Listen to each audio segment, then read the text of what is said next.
Welcome back, everyone, to another day of the ASL. This time it is Group D, it's star-studded, and joining me is, of course, our Zerg co-caster. It is Eonzerg, you're back, dude, and I know your favorite player is playing today.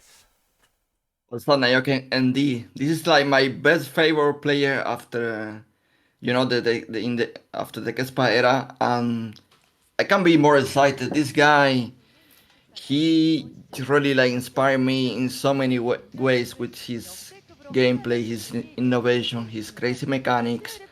I mean, the creativity of this guy is something that I feel like not many people give credit to, but it's such an insane player to watch. And this is actually one of the reasons I'm back casting with you this season, Yeah. is because effort made it.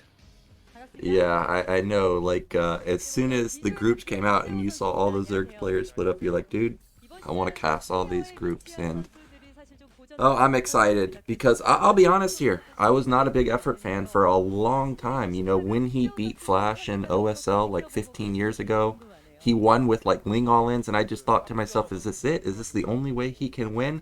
But I was converted. I sent you that Effort versus Flash game on Circuit Breakers from a few years ago that was absolutely epic, and ever since that game, I'm a believer in Effort, man. Not just a Ling guy. This guy can macro like a maniac if he can get going. So I'm very excited to see him play. Um, like the time he actually beat Flash in the OSL, and honestly, I feel like it was more like the product of luck and Flash like under like performing and not picking the right builds more than the credit to effort, right? But at the same time, it's like me that I watched so many games and pro league games, and I'm a big fan of doing that, by the way. Um, if you look at the games, for example, there was a crazy game, effort against Flash on Judgment Day. It was an insane macro game. I don't remember. Do you actually remember that map, Judgment Day? I don't remember that map. I'm gonna have to bring it up right now.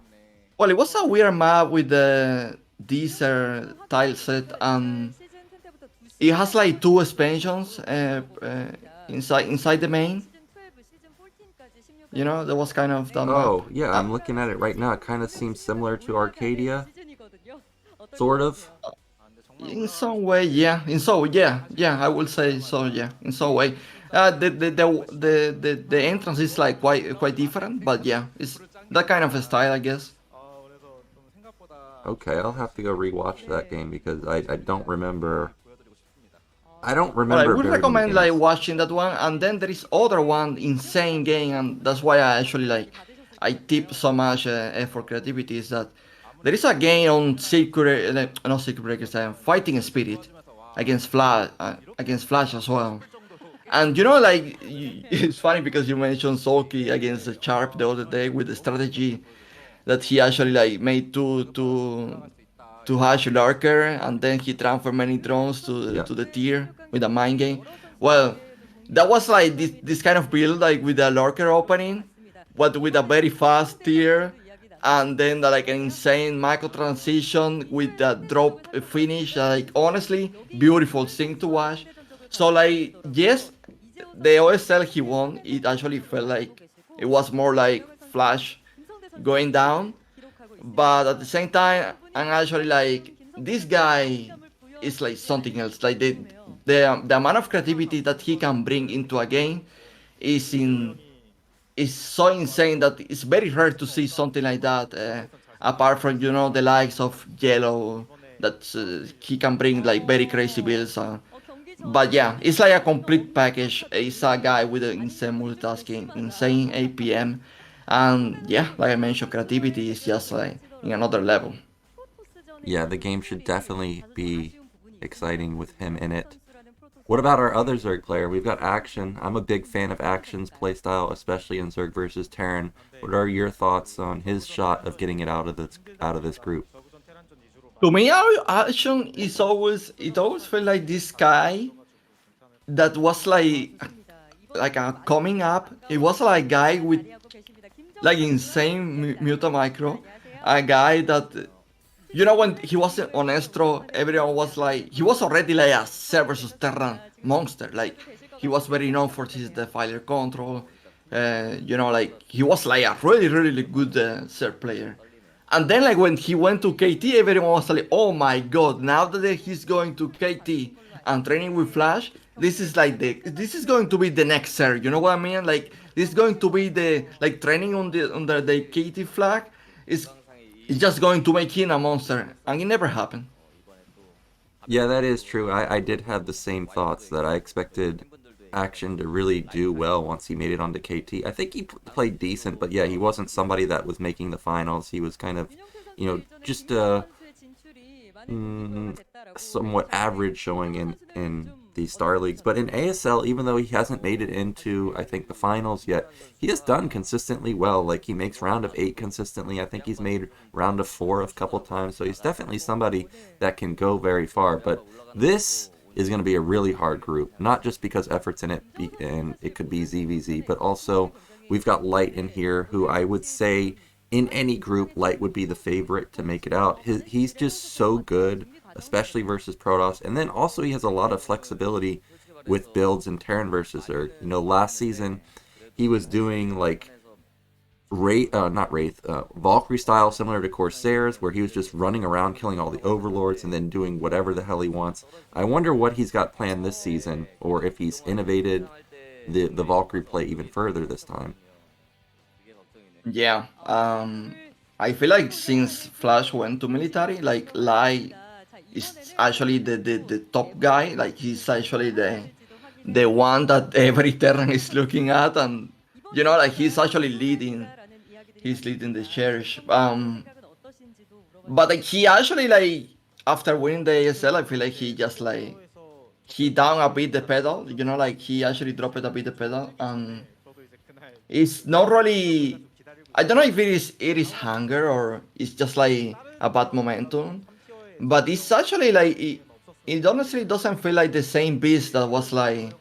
I mean, that this guy was like beating everyone. He actually anticipates so much that you couldn't see in the games. He just like he knew so much that it was almost like, do you actually use my hacking in the studio or what? And it just like it doesn't really feel like the same light anymore. But again, it's the most scary Terran that you can face in the ASL for sure. Yeah, I will agree with that statement. The season that he won versus Rain, that season, you just knew he was going to win because of how strong his Terran versus Protoss was in particular. But I still have high hopes for him this season. And speaking to our last player, Free is in the group. Now, he's a consistent like round of 24, round of 16, maybe sometimes round of 8 player in my opinion. Surprisingly, I think him going up against Light is his best chance, and the only reason I say that is because I think his Protoss versus Terran is his best matchup, but unfortunately he's running up against the stone wall, which is Light in TVP, so it's going to be really tough. I think if he plays versus Effort, for example, on like Invader, oh man, I don't know. It's going to be really hard for Free to make it out of this group, and in fact, one of the questions that they were asking the players a minute ago was a mention of this being the group of death. So yeah, it's gonna be really hard for him, but so far this season we've had quite a few upsets. Yeah, that is the magic of best of one, to be honest. And that is, like, I feel like in this format of best of one, what really matters here is like who actually keeps it like ice cold, like not making mistakes. The one, like, I feel like there are very few players that are really good at that. One of them comes to my memory is like Jadon. Is extremely good at that. Of course, in a best of one, sometimes you lose, but the majority of time, the people that actually advance in these groups are the ones with the like very strong nervous and a lot of self control. People that actually like.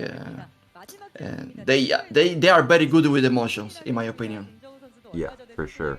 And I do want to point out on the screen, I could actually read what that question was. And the question was to Free, saying, "You're the oldest player in the group. Was it hard to practice?"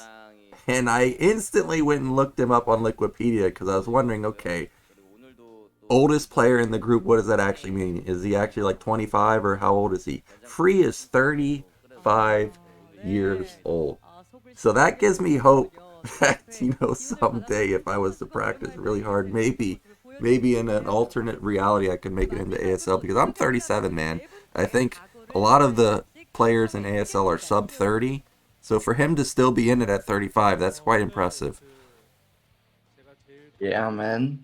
Well, I'm 32, so maybe I also have some hope You can do it, man. Yeah, you got hop. You can do it, man. in the future. But yeah, honestly, Free is looking great. By the way, he doesn't even look like 35 to me. So yeah, and he has like insane mechanics as well for a Protoss player. Obviously, he's not really been in the spotlight for a long time. I feel like the last time I really saw something from Free is like the final he made against Effort in something called Spot TV Star League. It was like in the release of Remastered. Actually, Effort won that tournament. So yeah, I feel like, man, this group is actually very strong, very insane. And there is like a very strong candidate over the other players right now that is Light. And I feel like this one is going to be the deciding factor of this group. Like, if actually Light lose his game, the group is going to be insane. Yeah, that for sure. And our first matchup is going to be Light versus Free. So that would mean Free makes it into the winners match, and that'd be absolutely crazy. We could have a scenario like we had last week where was it Snow and Royal were instantly in the losers match, if I remember correctly, and that was just something completely unexpected. Oh my god. I was not like I was not so positive about like Royal taking the group. I mean, like, getting out of the group, um, because like Snow has been doing so well, and the PBT win rate, and the win rate against Royal, that is something extremely insane. And then like in when it matters, like in the tournament, like he actually didn't actually like he was not able to take the game. So it was really shocking to me. Honestly, like the game I saw, what how is called the map, Invader or Tempest? Tempest, Royal versus Tempest. Snow. Yeah, yeah, yeah. So that game,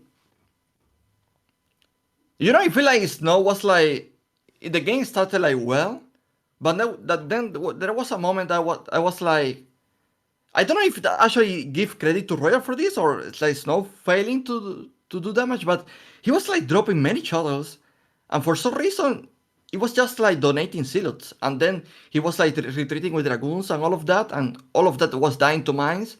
So I'm not really sure like he was like not really cleaning well the mines, or it was just like Royal playing a really good game. Well, I would say partially both because I agree. When I saw the shuttles unload like 95% zealots, I was like, I don't know about this drop. But if he could have like unloaded dragoons first and then unloaded zealots, because he did end up elevatoring in multiple times, I think it could have gone a little bit better for him. But also, as a Terran player, watching Royal play where he was attacking and also defending at the same time and also dropping at the same time, he was playing out of his mind. Like, that was the type of play that I could only dream of doing. If I was able to play like that, I would feel like I could never lose. It was really impressive. Actually, just absurd multitask from Royal I there. always mention this that Terran, like people don't give enough credit to Terran players because they win so often, but to be able to play perfect as a Terran player for 25 minutes and not making a single mistake and like winning is so hard to do. There is so much work into it that people just don't. I feel like people don't understand or don't give enough credit to the Terran players. It's so easy to mess up a build order, and that's Terran that do everything to perfection. Yeah, it is really hard. The one thing that I notice when I see god tier Terran players is how fast they attack and go out of siege mode after they've already sieged. Like what I mean is they make an attack, it wins or it loses or whatever, and then they unsiege and then continue pushing. Like Royal, that game, he never missed a beat. As soon as the fight was over, he instantly unsieges and continues to attack again. Absolutely crazy. And speaking of crazy, that's a win rate percentage you do not see often, Terran versus Protoss. 60% for like absolute monster in this matchup. He is amazing, Terran versus Protoss. Not just with timings, not just with upgrade Terran, but able to play a style where he can split the map and be comfortable playing versus you. And then, like I was saying earlier, Free, he's no slouch in Protoss versus Terran. This is as I was expecting. This is going to be his best matchup, 50% versus Terran. Yeah, I hear from many Protoss players that, I mean, back then, but not right now, but back then, that I'm talking like Kespa era. Many Protoss players back then used to really like Free because of the build orders. Like people say, yeah, Bisu is better, but this like it's a mechanic monster. But like Free actually has better builds than Bisu. Like he actually put more work into the builds. So we can probably expect something like very decent from him. Well, I hope so. I don't mind if he has like a mega cheese plant. In fact, I like those types of builds. It makes it spicy, especially in best of one. And we are ready. So let's get into our first game of the day. It is going to be light versus free on Apocalypse.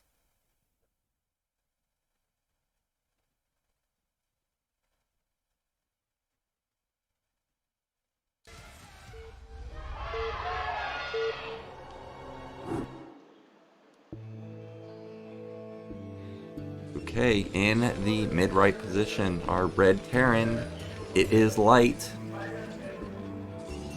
And in the bottom left, our Protoss player, it is free. Hey man, Free with that baseball shirt, it's looking good.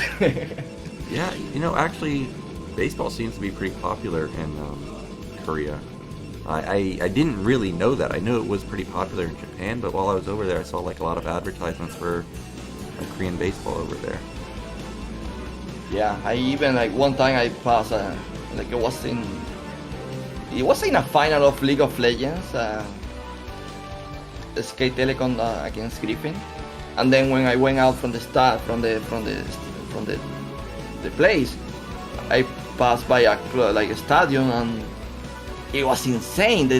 I thought there was like a huge event or a final or something. It wasn't just a normal baseball match. Well, that's cool, man. Well, we do have... By the way, Nyoken, these positions, man, if I'm not mistaken, Lita against... Shuttle. Against... Was it Shuttle? Snow? Against who? Shuttle? Was it Shuttle? I can't remember, but yeah, I know who you're talking about, Lita. Go ahead. Oh, it was Mini, yes.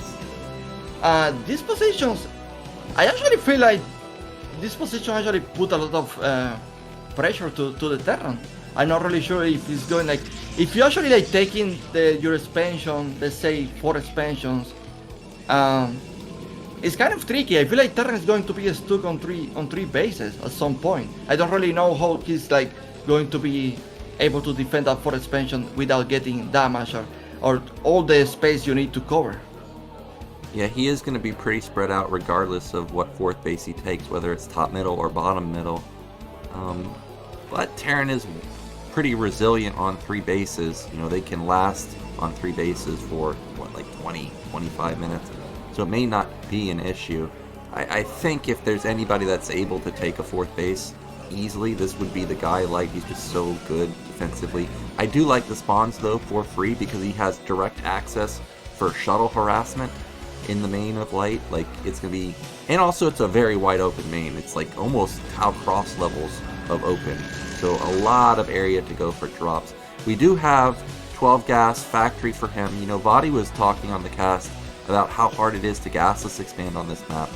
And I kind of agreed with him. Like, like what you were saying, the Letta mini game, Letta just got busted instantly by that Reaver push. So no surprise to me that Light's opting for the 12 gas here.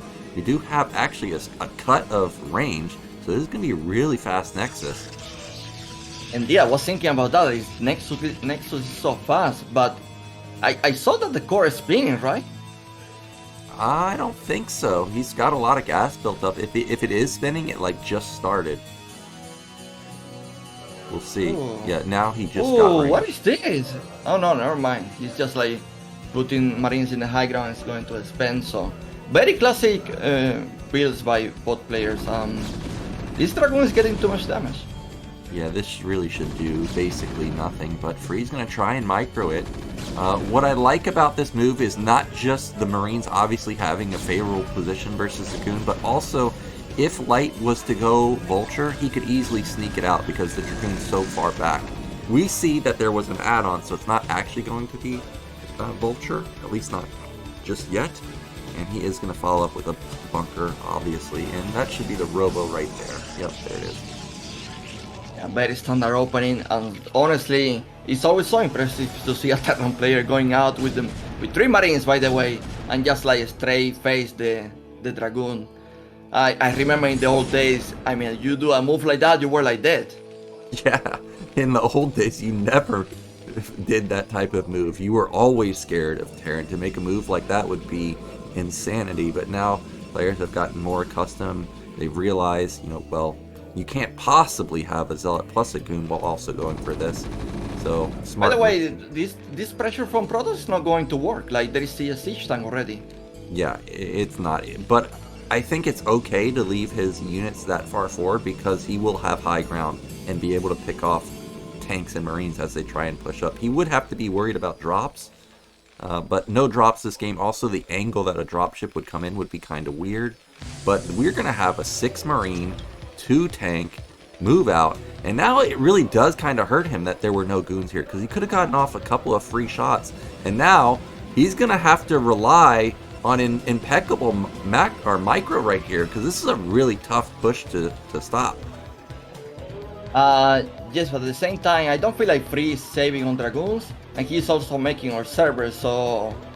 And like you mentioned, he didn't take too many hits, but he's losing a lot of momentum here.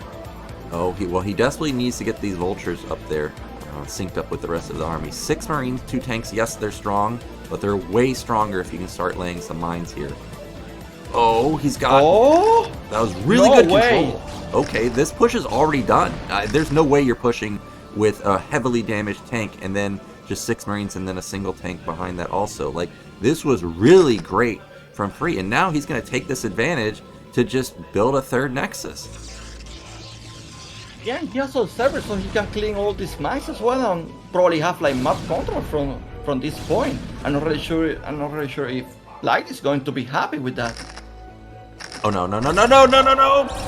Oh my gosh. Both of them connect. I guess at least he only lost 1 goon, but he's got like 3 or 4 heavily damaged. Now, even though that push didn't do what Light wanted it to do, he at least confirmed that this was observer follow-up first. So he doesn't have to worry about Reaver, at least not just yet. That means he's able to be... he can streamline his build a little bit more efficiently instead of having to build turrets all over the place so quickly. So this is still a fine follow-up for Light. I didn't see Armory any... Okay, there it is in the corner. So he is going to upgrade Terran. Wow. And he's only right now on 3 siege tanks. He's making 3 factories. I think you mentioned in some cast that now that the popular build is to go for factories. Do you think he's going to do that? Yeah, more and more these days players are going into 3-fact, and then they build a ton of units. They get upgrades even faster than they were doing even just a year ago. Then he's probably going to go into 5-fact. I've seen players even go into 5-fact before building their 3rd command center. I am not sure if he'll rush it or rush a 5-fact this game, but definitely going to get the 3-facts, as you can see, really start building up his production. If he wants to hit his upgrade timing, though, he needs to build a starport pretty soon. I think there it is at the bottom right as of you the can page. see, we are going to see Reaver as well. Yeah, this is just... I mean, Protoss versus Terran has got to the point where if you don't go Reaver, it just seems so hard to stop even a 4-fact push. So no shocker to me there, even if it is a delayed Reaver, 745 Reaver. This is just so good, especially since Protoss can sit on high ground like this. Shooting into high ground with a Reaver on it is just crazy. And as expected, in my opinion, we have tons of gates coming down for free. He's going up to 6. I didn't see a Citadel anywhere, so it's not like it's even Arbiter or anything. This is just going to be a lot of gates. Oh, my take on this Reaver is that it was already a... Well, I don't know about this. This is a mistake. That drop did nothing, and oh my gosh, he lost the shuttle in the Reaver, and the goons were not even synced up together. So that was a nightmare scenario for free. Oh man, like my worst nightmare, because I was just going to mention that my take on this Reaver is that we will see exactly what he does with the Reaver, because he actually, if he loses it or he, you know, like he commits, then it will pay off so bad for him, and that is actually what happened, and that's very expensive to lose a Reaver. The shuttle is like, I mean, it's terrible. Yeah, this is extremely rough. I can't even tell you how rough this situation is. This is going to be 5-fact follow-up with the command center, so he's going to take a 3rd base. But what makes this basically... It's not impossible, but it's going to be really hard for free. What makes it really hard for free is what you see right there. The Citadel just now completing. By the time an Arbiter comes out, it is going to be so late. Light is probably already going to be pushing with 2-1 at that point. So that means that free, all he can really do here is pray that he can get some Dream Storms. Like, if he goes Arbiter, it's just not going to be in time. He's obligated now. Going to the tier. Oh, we do have a drop to the 3rd base, like you said, and I think that's a complete pylon wall. So this could do a lot of damage. Luckily, that shuttle's in position, so it shouldn't do that much. Well, Nyoken, Light is also going to spend and doing damage like this to Protoss Eco. It can be worse for free right now. Yeah, this is real bad. He ends up killing, I don't know, 5 or 6 probes, so it wasn't the end of the world, but what is devastating is the supply being so close, 127 to 115. Like I said, it can only be Storm. If it's Arbiter, it's way too late. There's no way Free could hold an attack. We do have the command center still not landed just yet, but I love the Sim City for Light in his main. Depots at random spots, mines all over the place. He even has a bunker in his main. With 5 factories production, this supply is going to keep going very strong, and I honestly am starting to feel worried here for free, because like you never want a Terran to take a base like this, the tier base, like for free. That is impossible. Yeah, he's gonna try and be annoying here, but there's really nothing he can do. He's sending all of his units across the map though, like he wants to do something, but I hope he doesn't, because this can't work. I also hope he doesn't go into the main with the shuttles, because as we saw, there's a bunker, a tank, and mine set up anywhere, so I don't even think that's gonna work. I think he really does have to just accept his fate and wait and try and hit while Terran is pushing uphill. He is taking a 5th base, so he is going to have a lot of econ, but look at that. Supplies are even now. Oh, he's got Cloaked Wraith! Oh, no! No!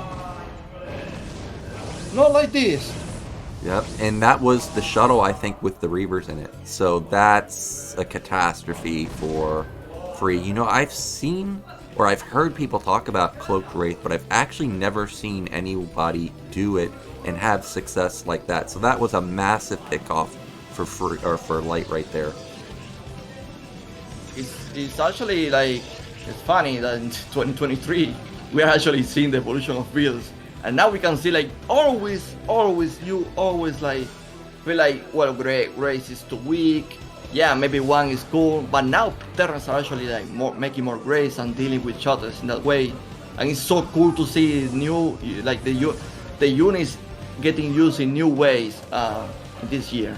Yeah, exactly. I maybe a year ago I even saw Light experimenting with building, I think it was 3 Valkyries being the magic number, and if they all fire, they one-shot shuttles. It was crazy to see him kill like 3 or 4 shuttles just in an instant. We do have Free just rallying all of his units across the map. He built some more shuttles. I saw he loaded up one of them with 4 Templars. So again, he is just waiting for the Terran to move out, but Light being very diligent, spreading out all his tanks. I don't know if he'll be able to find the angle with the storms. By the way, Free, I don't think he's going to attack here, right? Free is playing really in the old way of Protoss, like taking almost the whole map and building mass gateways. But I feel like that the style doesn't really translate too well at the highest level anymore. Like, you are actually like forced to do specific timings and you're not dealing with the Terran army. So we will see what happens with this. Yep, we do have the Vulture harass going to top left, and oh man, he did not 1A, 2A, 3A all of his units. That's a straggler group of zealots. A few of them get picked off by the Vultures, and there's the +2 power spike that I was talking about. Now, Light is somebody that will sit until 3-2, but because of how much damage he's done, killing the shuttles, killing the Reaver drop, I don't think he's going to wait for 3-2. I think this could be a 2-1 push. Look at how many mines there are. I actually think he's feeling so confident right now. Like, yeah, he's ready to go. Yeah, this is a lot of gateways for Free. He's got like maybe 12 in his main, about 5 or 6 at top middle. So he does have flank potential whenever we do have a reset of armies. But his army just looks tiny compared to Light's, in my opinion. Because that's not even Light's full army. Yeah, there we go. We have like 10 more tanks coming in. I was thinking about that, Nyoken. I don't know if the game's too soon out or what, but this army just felt so small. Yeah, it does. Oh, and that Vulture that was in the dropship from earlier just unloads and gets a couple of worker kills. We do have a shuttle counterattack. I don't mind it, but the defense is just so good for Light that I don't expect this to do much damage. Now, if he can focus down the armory, that would be amazing. And he does. He should be able to kill this, I think. Yeah, it was a good move because he's forcing multitasking for Light, and he's probably going to delay his attack as well. But look at Light, instantly. Let's attack that expansion with all my Vultures. And honestly, I don't know if this is going to work. Yeah, okay, it did way more damage than I thought. He ends up killing every single probe there with these Vultures. And getting that armory was a really great pickoff because unlike in... Okay, there we go. There's the second army. I was wondering where the second armory was because Light's current upgrades right now are 2-0. So hopefully for Free fans out there, that was weapon upgrade that got canceled. And surprisingly, Free's upgrades right now are 2-1, and they are pretty damn good versus 2-0 Terran. So actually... Wait, what are we doing, Free? Yeah, you can't bleed off units here. That was not bad. Don't go too far forward. Okay, 1 Templar, not the worst. But the tank count is getting obscene. Like, this is at least 20 tanks, I would say. Yeah, but in Free favor, I would say that the Light is missing a lot of Vultures, and do you actually need that, like, to deal with the Zealots? Yeah, it is true. You know, actually, I somewhat recently realized that, yes, tanks are very important, but in the middle of fights, what's more important is making sure your Vultures don't die. Is you need to kite them backwards. Okay, we are going to have the huge engagement. Like you said, there's a lack of Vultures here.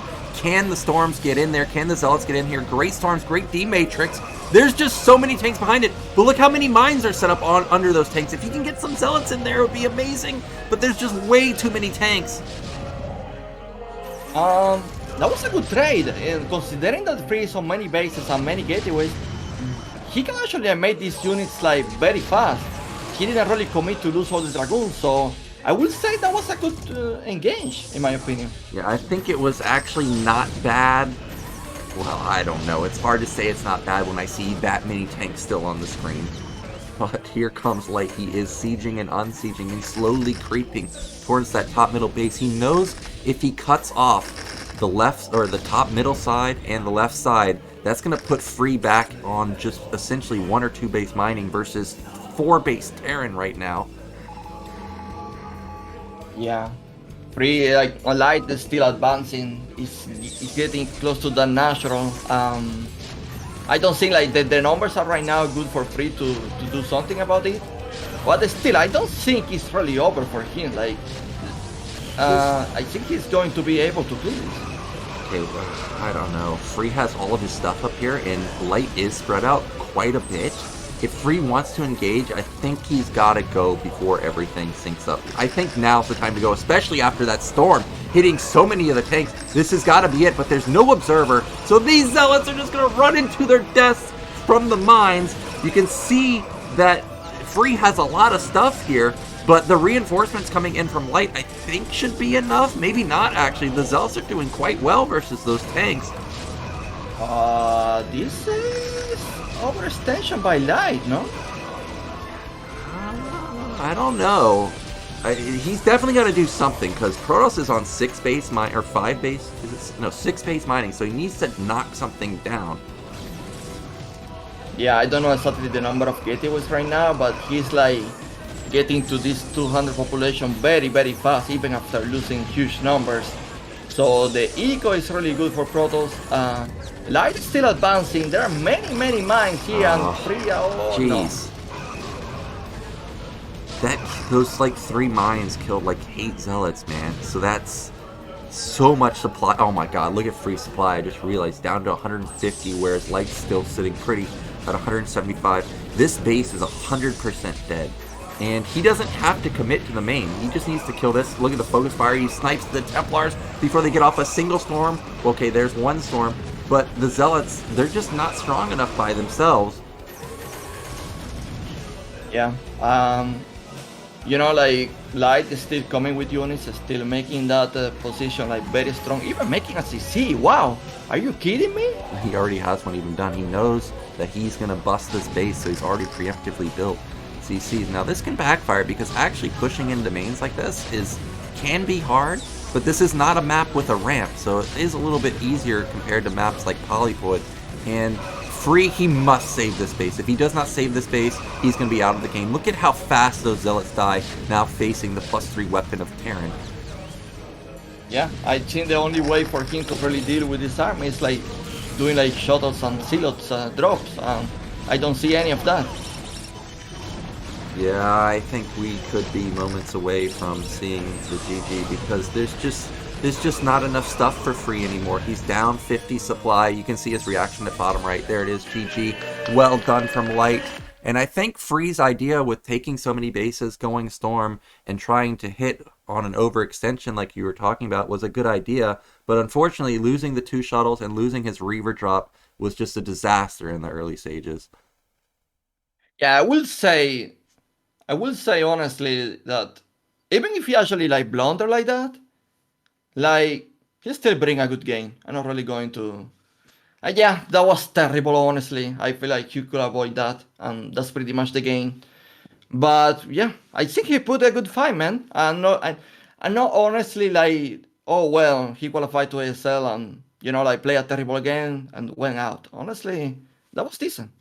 Yeah, it was pretty good, and actually the way Light played was very impressive. If you watch the replay of this game and look at how many mines he set up in the middle of the map and how he split, when I first saw this map, I thought, wow, this is going to be another Ascension map. This is going to be really good for Protoss. But actually, just so many mines everywhere, and the fact that when Protoss counterattacks on this map, they're going to be running into high ground, this seems near impossible for Protoss if another Terran plays like this.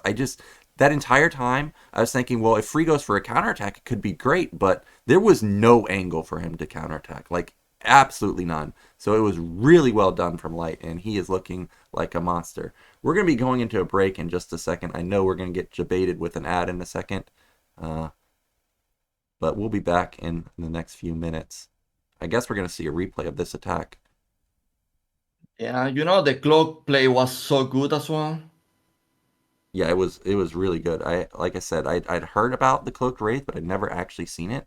And in my mind, I thought, well, maybe you need like 4 wraiths or so. So to see only 2 in cloak, that's not a massive commitment. So actually, it's a pretty cool idea from Terran.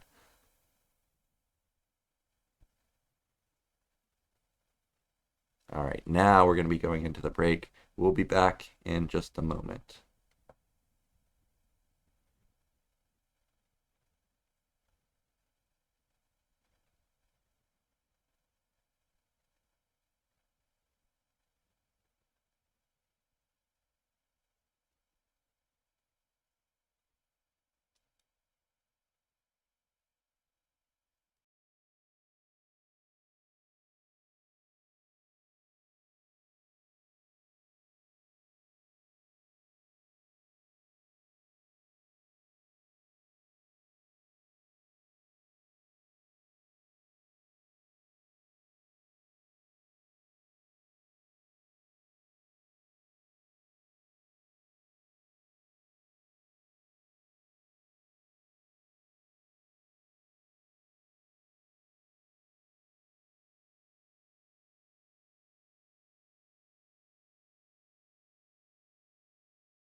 And we are back.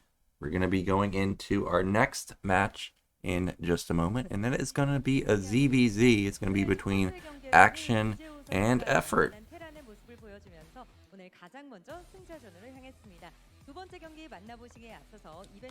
Apparently, before we get into that, we're going to have our ASL promotion, Ask ASL, which I've brought up multiple times. You've got a question for the players. You can post it on the Afrika page. If your question gets selected, they'll give you what is called a tumbler, and in America, we call that a thermos. So if you have interest in that, definitely consider making a post. And also, I'll be honest, I don't know if this is actually a mouse pad or what this actually is. I think it is a mouse pad, and I was looking at it on the Afrika store, the other page, and it looked pretty cool. Actually, it's got pictures of all the ASL champions on there. So if you want to support ASL, definitely consider going to the page and checking it out. Yeah. Now Jadon against Action, the best CBC player ever in the history of StarCraft. There is no better, no, there is not a better CBC player actually. Effort? Who? Action? Effort? Oh wait! Oh my god, I went crazy, man! I thought I was talking about Jadon. Yeah, I was sitting here like, is this Jadon? Is he talking about Jadon? I'm like, I don't remember either of these players being as good as Jadon. Oh my god! No, but you know what? If I'm not mistaken, at some point Action was a CBC sniper in the Pro League. He could have been. I don't remember, honestly. But if we look at his ASL stats so far versus Zerg, it wouldn't surprise me because 62% win rate, that's really damn high in ZVZ. Yeah, Action. Yeah, I mean, he had like, I don't know if you remember this. There was one season he played against Flash, and he almost like beat Flash. It was very close. It was like he lose 2-3 or something like that. Yeah, Action's really good. There was a game between him and Flash on like, I think it was called Reverse Fighting Spirit. It was just like a normal stream game, and it was one of the best Terran versus Zergs I've ever seen. Like, Action played out of his mind. It still ended up not being enough because Flash is a monster, but yeah, Action is really freaking good, especially versus Terran. And effort is he's somewhat like decent in CBC, but I don't feel like he was like this extremely good CBC player either. Yeah, I don't remember effort standing out to me in Zerg versus Zerg. According to his ASL stats, I think his lowest win rate from what we just saw was versus Zerg. It was still high, though. He had a 53% win rate or something a moment ago. So it's obviously very good. But yeah, effort to me, he doesn't stand out in Zerg versus Zerg. I always think of him as the macro god in Zerg versus Protoss or Zerg versus Terran. We do have Apocalypse as our map again, and it's always interesting when you get a 3-player map because, you know, somebody could get very lucky with that scout pattern and get the critical intel that you need in the early game of ZVZ. Yeah, who do you think is going to do the 9 for Nyoken? I actually think Effort's going to do it. I think he's going to do it, and then I'm kind of on the fence with Action. I think that players in the past few seasons, at least from what I've noticed, have had such good success with 9 pool, 9 gas, that I think Effort will 9 pool, and I think Action may do something like over gas or over pool or something. That's just my opinion. But we're ready. Let's get into our game.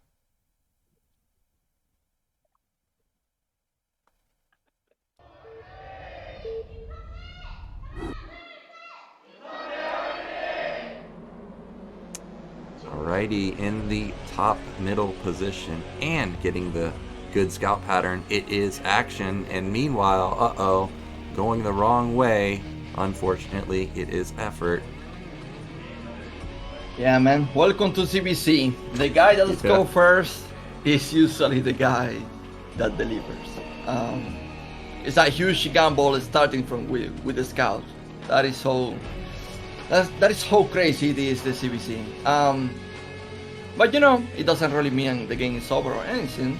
You know, I was thinking about it, and I feel like Effort is like a guy that likes to do a lot of 12 pool as well.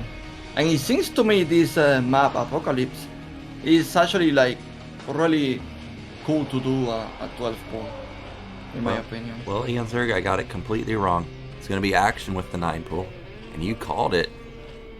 Effort liking to do the 12 pool. Well, there's the Overlord, so the chance of it being a 12 pool is still quite high, but Action is the one that wants to get in Effort's face ASAP. Yeah, Action starting aggressive here. Honestly, I'm not really surprised because like over the years he's been the guy that does a lot of 9 pool, and this is not 12 pool Nyoken. This is 11 hatchery in the main. 11 hatch in the main. Man, Zerg versus Zerg always surprises me. 11 hatch in the main. What is the reasoning for this? Of course, I know it's safer, but what are you looking to do with this? Are you still playing it as if you had an expansion? Like, are you still... you're not going 3 hatch before an expansion, right? Like, no. Before Spire. No, I don't think so. Yeah, okay. I think if it was 3 hatcheries, that was over. But you know what? He actually made drones. Nyoken. He's actually... Oh no! He's actually doing 3 hatcheries? I hope he doesn't, but he does have a lot of drones. Like you said, he's going to have big econ. This is weird, but we do have the first few lings out, and with these players being pros, they know the timings of everything. You can see that Action so far is avoiding the Overlord, but now I guess he realizes that, hey, you hatched in the main, I just need to get there ASAP. So we'll see if he can get any damage done. I do want to point out that spawning pool does wall in the drones, and it is at the top side, so maybe he could pick it off, but lings build pretty quickly. I don't expect that to happen. Yeah, he said that because of the 11 hatchery, actually... What? Is that to block or what? I don't know what that was. Oh no, he loses 2 drones! 3! 4? dude, 5! Okay. I'm assuming that's enough damage, more than enough, right? That is more than enough, and especially that he, well, honestly, he didn't lose the hatchery. He still has the second hatchery. Well, this is risky from effort, and that's exactly why right there. Is because you can see Action branches off some lings. So now Action doesn't really have to defend his main that hard, but he still built a Sunken Colony. But he doesn't have to like overcommit to defense, because if effort counters, effort's going to lose all of his drones to a ling counterattack. But this is an amazing position, I think, for Action to be in. He's got his Spire started, and the econ of effort, despite having the 2 hatches, is not great, and it is going to be 3 hatch. Nyoken, you know, like, Action Spy is so fast that I'm going to tell you something that you're probably not expecting, but I feel like we're going to see Hive CBC in this game. Hive ZVZ? Okay, I Because would like, what other way can you come back from this deficit of tech? Like, you actually need to make like a massive eco, go spores, spy even, but you need to like take to Hive and try to counter the other Zerg player with maybe like Plague or Devours. Yeah, I love Hive ZVZ. I think it's amazing, but for me watching this game, I still am not convinced that there's a way for him to get to Hive. The reason I say that is the Spire's going to finish. Will he be able to actually put down spores and then be able to complete in time to like save his natural? That's the real question to me. But we've got a pretty large ling counter attack from effort. Not going to commit just yet though. Yeah, that is so many Zerglings. I feel like Action's probably making mutas by now. But still, I think that the expansion from effort is going to be fine. But he actually missed an opportunity here to deny Action expansion. Yeah, I was actually surprised that effort sent all those units back, and he does not deny the expansion. So, okay, lings get in, and there's no defense. Yeah, he can't even kill this spore. If he kills the spore, it's the game over. Yeah, and also it buys time at the natural. He's going to counter the natural, and he's going to pick off that spore that's building, or maybe not pick it off, but at least damage it a little bit. This is so razor thin. Okay, maybe not. There's only 2 mutas. If this was something like 4 or 5, I think he could shut down this base. With it only being 2, there's no way he can shut this down. Now, no, but Action, the expansion is exposed. Yeah. Effort can go for a counterattack and shut down this base, and even though Effort doesn't have the greatest tech, if he can shut down this base, that would put Action back on 1 hatch production, which is really bad. By the way, the Action is everywhere, no pun intended, because like these Zerglings are like trying to backstab Effort with the counterattack, and wow, this is so active right now. Yeah, good management of the lings from both sides, good counterattack from Effort here into the main while also damaging the natural. He's got to make a decision on which set of lings does he deal with. Okay, he does split up his mutas right now, so this counterattack is not going to work, but I like the idea. Yeah, the multitasking is going crazy for Effort. I really ask myself, is him already taking to lair? Is he making hydras? I only see Zerglings right now from him, not even that many drones or saturation, so I'm really asking myself, what is next? Yeah, without it being lair, you would expect actually it to be hydras, which is just crazy to say, because he's got to do something. Like, he can't just sit here with no tech, you know, just lings, because if Action sees that, Action's going to take like a 3rd base in the 3rd gas. So I think that hydras could be coming out, maybe not Hive, but let's see. Effort is approaching 100 gas. Where is that gas going to go into? It actually did go into lair. Yeah, as you see, it's 7 minutes already, so it's going to be very hard for him to straight fight mutas. The only chance here, honestly, like looking at this now, the odds is that he goes to Hive and does Hive tech. Yeah, I agree. I think at this point, once he's committed to the lair, you've got to get to the Hive tech. There's no way he's going to be able to match the muta count. But the lings get in and spot that it is lair. They spot that it is not a Hydra den, so I like that he's putting down a 3rd hatch. I even think he could have taken a 3rd base, but you know, he obviously knows better than me. And more lanes get into the natural, kills another drone. John is doing a good job with these serlings. He's being so active. But you know, he needs to be careful. He doesn't really want to get any damage from effort at all, because that will slow down him too much and making like effort come back in the game. Like right now, he's controlling it. He's on making like his steer hatchery. So yeah, the game is under control right now. Like at some point, he can even like make a tier expansion. Yeah, we did see the Spire go down for effort at the natural, so he is going to try and match the mutas in some way, whether it's Devours or whether it's going to try and get a higher muta count. I just don't see how that could possibly happen, but I didn't see a Queen's Nest anywhere. Yeah, don't stop, man. He's all the time trying to do something with the serlings. And the mobility is so high. It's a very active CBC. Yeah, and something that we didn't even talk about is, I just noticed Action, since he's had the Spire for so long, he actually has +1 armor already done in his mutas. So he's got that in his favor too. He's got complete map control with the mutas just patrolling the map now. I still didn't see a Queen's Nest anywhere. He's not not even efficiently mining that gas. He's probably going to need to kill that spore. But Nyoken, that is why I say Hive, is because when you are doing the action build, you are always going to be behind in Grace and probably mutas as well. Like, even if you match the mutas, there is still like the Grace deficit because your tech is so late. Yeah, I think Action obviously should know that it is going to be a high follow-up.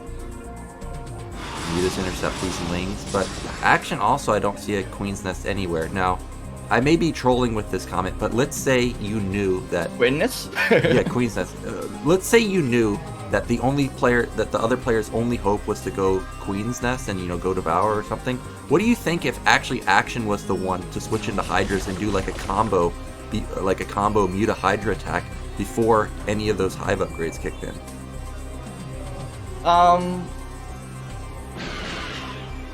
You know, like, in Action position, in my opinion, there is really nothing too much to do for him apart from like building more eco and more spam. Wow, he's like killing many overs with a Scourge. Nice move. Yeah, I am getting... You know, like there is not really no, like what can you do really? Like commit to kill spores with Muta on Grey? You're not going to do that. Right? It's like it's almost like throwing the game. Yeah. So it's like his really option is like to do pretty much the same but with better eco. Yeah, I'm very surprised that he has not taken a third base at this point. He's had map control for basically the past 5 minutes or so, but he's content with just matching the hatcheries, matching the econ of effort right now. Surprisingly, effort's supply is somewhat close in this match, 71 to 64. I realize 7 supply in general in ZVZ can be a big gap, but it still is somewhat even right now. Definitely not even. By the way, effort trying to take a tear gas here, and look at Action. Is that a really point mistake? I think it is. I can't imagine. Well, is he gonna sunken push? Rush? Okay, he did send 2 of them. That's Borrow! FML Borrow to the nice pensions! Yeah, that's hilarious. And it looks like that was a miss rally. I think it was obvious it was a miss rally because the mutas were so far away. But yeah, Burrow to deny expansions is quite cute. And look at bottom right. Effort's the one that actually has the faster third base coming up. Oh my god, this game is already amazing, man. There is so many highlights in this game. Dude. Actually, with the +2 car pace, that is scary, but because we're going to Hive and therefore it's making Defiler. One plague and your Grays are nothing. Yep, and Burrow Defiler is nuts in this matchup. For those of you out there that have not seen Yellow versus Jadong on match point from I don't know how long ago, 13 years ago, that is one of the best ZVZs I've ever seen. A little bit of spoilers there since we're talking about Burrow Defilers, but absolutely amazing game. Highly recommend. Oh, here's the mistake. Here's the big mistake. Oh my god. Tarolg. You know what, Nyoken, he's not making devours. I thought he will make devours, but he's going straight to play. Probably going to make adrenaline on the service as well to kill the hatcheries very fast. Yeah, I'm not sure if devours are crazy, but when you're up this many mutas, I actually think you gotta pray that you land the Dream Plague. And he already has the Burrow upgrade, so it makes sense that he's just gonna go into that. Greater Spire for action, though. Yeah. Now he needs an Idus to connect that tier base. Effort. Yep, and Ling or Scourge is gonna find this base at the bottom, and Action desperately needs to get over there and kill it, because if he lets Effort get this base and he lets Effort land a plague, this could really, really turn the tides of this game quite quickly. Man, that Nidus made me remember these games where when Zergs get to this stage, sometimes you see actually offensive Nidus in the Zerg base. Okay, I was going to say that this could be it, but I don't think he has Consume done, and I don't think he has Plague done at this point. We're going to have a counter to... Oh, no. Effort, he may have thrown his lead here. There's no way that he can engage the mutas of Action. Now they're going to be stuck at top right. Oh. Okay, they're going to actually be able to escape. That was well done, but he is going to lose his base at the bottom right.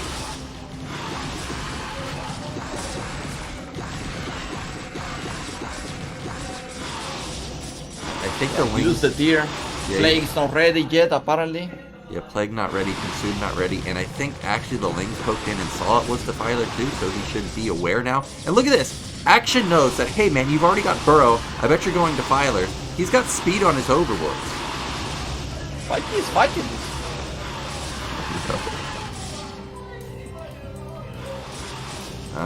He's gonna go Hydras. I think the idea is there, but they don't think that it's quick enough. Defiler, Plague, Dark Swarm, Hydras. I could see that being great, but I don't know. It feels like he's taking way too much damage at this point. Yeah, I feel like he actually threw a good amount of units and mutas and didn't really accomplish too much. But again, with Plague, oh my god, Ultra List. But with Plague, this can change. Honestly, yeah. Like one good play and we are back in track. Yeah, and you can see he had, what, like 2 or 3 groups of mutas all split up because he knows a single Plague could ruin this game for him. So good split up right there. He does still need to be careful about that Defiler. Oh, wow. He plays the Scourge, but... Yeah, that is not the most exciting play we are going to see. Yeah. He does have an... I think I heard Consume go off. Yeah. Okay, he burrows. He desperately needs to hit that group of mutas. He's got to hit that group. Oh, Action has Burrow now.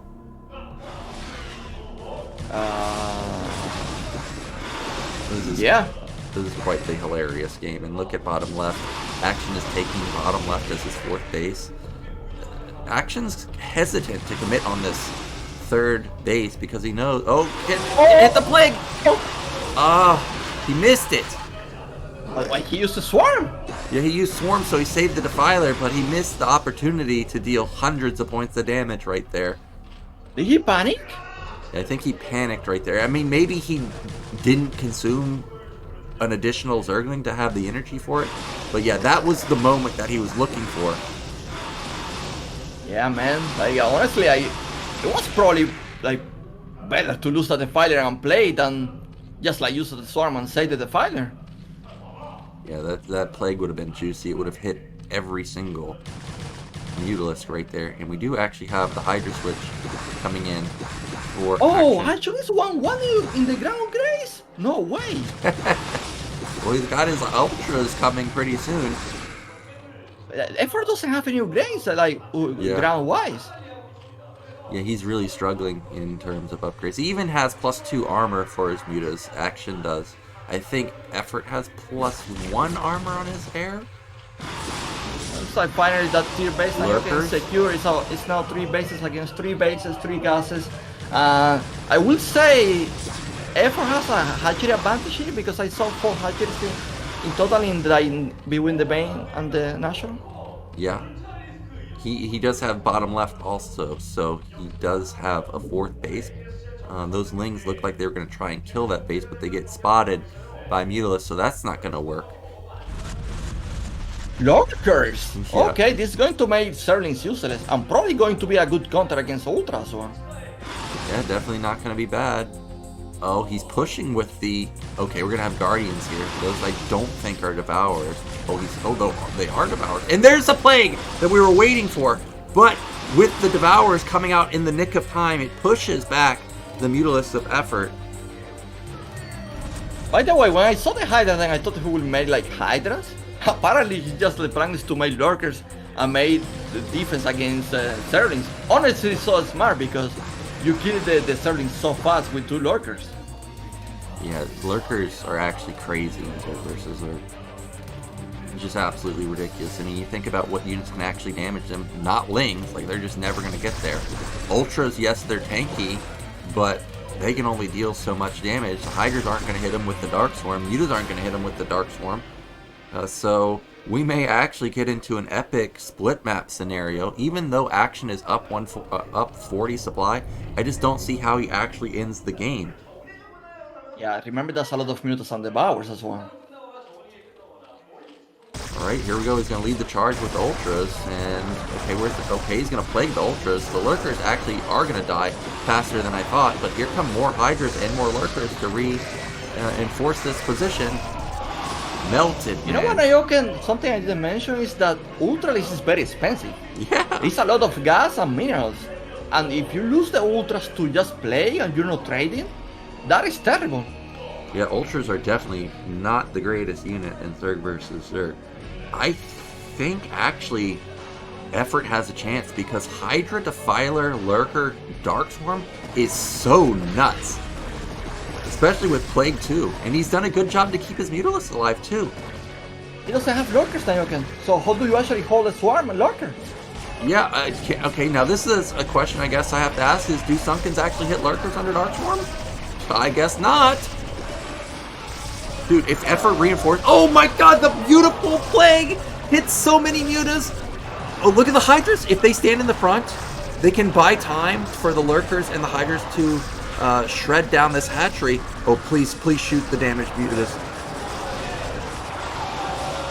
He gets the hatch, and he's focusing, or he did focus down a couple of Mutalisks. Oh my god, man. I think he could have...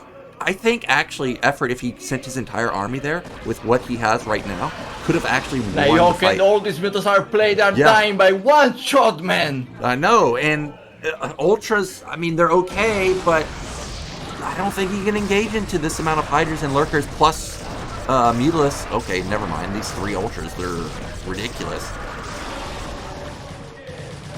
Oh, counterattack here is doing... I don't know what kills, to be honest. 1 spark?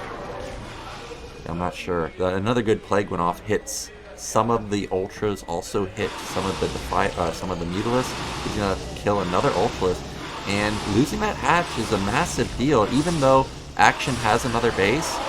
Oh no. Oh, overextension here. Okay, yeah, that was a little bit over an extension right there. The Ultras. I mean, if you look at Action's gas, he's pretty low on gas. Oh, is he counterattacking the Nat? Yeah, he can't fight there, so this small counterattack should be able to shut down top right. Man, he has to have for be the guy to come back and make Zerg versus Zerg interesting. That is crazy to me. What a season already, bro. Well, look at the supply now. It's 129 to 120. I still like Effort's comp better. Oh my gosh, if he lands a Plague right here on that army, that would be amazing. Ultras are isolated.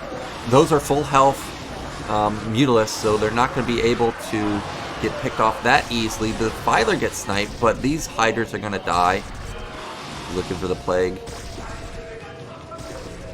Alright. These Hydras are going YOLO. Yeah, finally a good trade for Action right there. He needed that. Ultras, they're streaming into top right. Okay, Lurkers are not set up. At least not burrowed, I guess. Needs to burrow him. Burrow. He's not paying attention. Okay, there we go. But you know what? They are going to kill that expansion. Yeah, he might commit. He's not going to kill it. He's going to lose 4 Ultralisk here. And may lose a lot of drones because there's Lings and Ultras in there. Okay, maybe not. +4 armor Ultras. Holy smokes, they don't take any damage. Yeah, it's doing a lot of damage. Nyoken, like, supply from effort he just like dropped it so bad. Apparently, like, that is too much. Yeah, I think this is... Okay, there's the GG from Effort coming out. Still, what a game. And you pointed out earlier the lack of upgrades for Effort in the mid game, and it really kind of showed through in that last attack. Because 4 armor ultras, they didn't. I don't even think they went below half HP. That's how strong they were. Oh man, that was a bit anticlimactic. I thought Yeah. Effort was making the comeback. And yeah, I asked myself if he actually committed too much in the mid. Because it was looking so good, killed the expansion.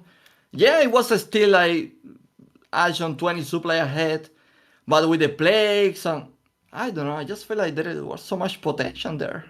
Yeah, Action did a good job to avoid the plague as much as possible. I mean, he still got, what, maybe like 20 mutas plagued, but even with those plagued, he still had like 20 more mutas in his army. So it was really good response from Action. I was questioning the Ultras, but clearly they're stronger than I expected. But regardless, Effort being down so far in the early games, you got to give him props for even getting to that point, because he should have just been instantly dead. Like, Action killed 5 drones. That's insane. Let's not forget he also like he took a new main that is like really healthy by the way. Yeah, I mean, it would. Regardless, this was a great CBC. I'm glad we got to see it. We're gonna be going into, I think, a break, and then we'll be back with our winners match, which is going to be Action. Nope, I knew it. We're gonna have the Hot 6 commercial first. You got bait. I got baited, man. Well, what Well about? man, that was beautiful to watch, honestly. Yeah, I you. told you like the only way for him to actually like to fight back it was like going to Hive. And yeah, the game actually delivered. Yeah, you almost never get to see ZVZ at Hive. It's really great to see, because actually almost every unit is viable once it reaches that point in the game. Like, maybe not Lings because of how fast Lurkers shred everything, but you saw we had 2 completely different comps from both sides. We had Muta Devourer, Ultra Defiler going up against Hydra Lurker Defiler, no Devourers, no Guardians, Muta. Like, you can also have queens. Like, literally almost every single unit is useful once it gets to that state, unlike Terran versus Protoss or Terran versus Zerg. Yeah, I feel like that the problem that adding queens to the mix as well is that it's just too much spell taxing. It's Yeah. like there's a lot of things that you need to do. As a third player, you're probably not really used to be using a spell like this from many units apart from the defiler. Yeah, it is true that once you, I mean, defilers are so crippling in terms of damage, and they can also consume. It is a little bit much to also cast the queens, to use the queen energy also. So wasn't surprised to see just a commitment to just the defiler, but I'm just saying that you can also go queens. Ensnare is maybe not equally as good as Plague, but it's pretty freaking good. I've seen many games with queens, man. I remember one of yellow against Jadon on match point that he actually used queens to delay Jadon mutas and he counterattack. Yeah. That sound was so insane. Yeah, you can also use Parasite to figure out where the army is at all times. Um, it is definitely a good unit. And also, we saw the Ultralist last game. If Effort ended up going Queens for Broodling, that's also a viable strategy to just pop the Ultras instantly. But we didn't get to see it. We will be going to a break. We'll be back in just a moment.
And we are about to get into our winners match, and we have an invader ban from Light, and we have a invader ban from Action. So both players not willing to play that map, and that means that we actually have La Campanella as our winners match map.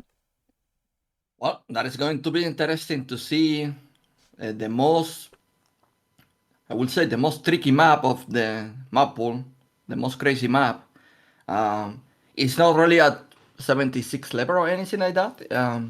In my opinion, it plays very, very standard. You don't really see like too many crazy builds on this map either. But it has like mechanics that are forced to you to be careful about. Yeah, and it does have that back base, the base behind the natural that you could potentially take as a third base. And I know that Action does sometimes like to go for 3-hatch builds, so we may end up seeing that, especially since it can't really be attacked that easily by Light. Yeah. I feel like it's going to be hard for Horizon to beat Light, to be honest. This guy is a monster in Terran versus Terran. Yeah, he's just so good these days. We'll see what Action can come up with. We are going into our winners match. Whoever wins here will be moving on into the round of 16.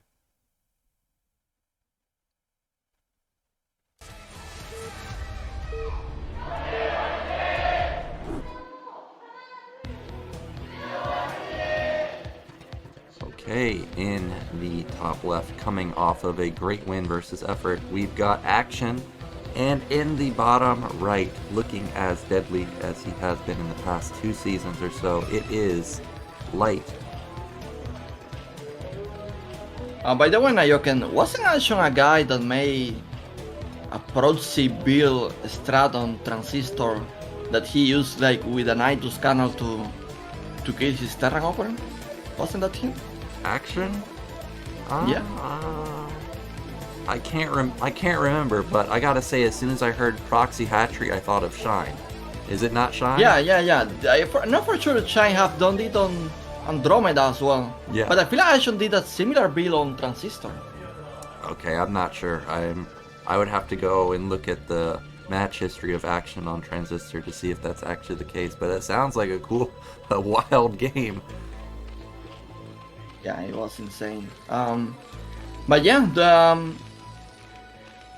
this is probably going to be a normal map with a normal wall. I don't really expect Light to go crazy with a 14cc or 13cc or something like that. And for Action, I ask myself if his build order choice is going to be 2.5 or actually only 2 hatcheries muta. Or even like 3 hatcheries, taking that very fast expansion as well. Yeah, I think there's a relatively high chance we could have the 3-hatch opener. And I do have to point out, since we saw the late Among series, that there is a gap between that egg and barracks. Definitely got to be careful to plug that up if there's some type of Ling all in. We do have Pool coming down, and that drone, it is, I guess, going to be a scouting drone. By the way, that was 11 hatchery. Yeah, I was thinking the same thing. I was looking at supply, I'm like, that's actually 11 hatch, isn't it? And we do have SCV not going to find Action there, so most likely going to be a second scout. And as I was expecting, he is going for the cross scout here for Action, making sure that there's no potential proxy barracks or something. It's funny the evolution of the walls. Like, honestly, I'm always one of these guys that is complaining about the maps and making it too easy for Terran. But let's be honest, there's the creativity of these Terran players that, like, in the past you could always force to make, like, you never do a wall like this unless it was a full wall, it's complete. Yeah. But now they play with these gaps and the, like, what? The hatch down there. You see that? Bottom left? Bottom left hatchery? Yeah. Yeah, it is. Okay. It is true about your walls too. Like, look at the wall at bottom right.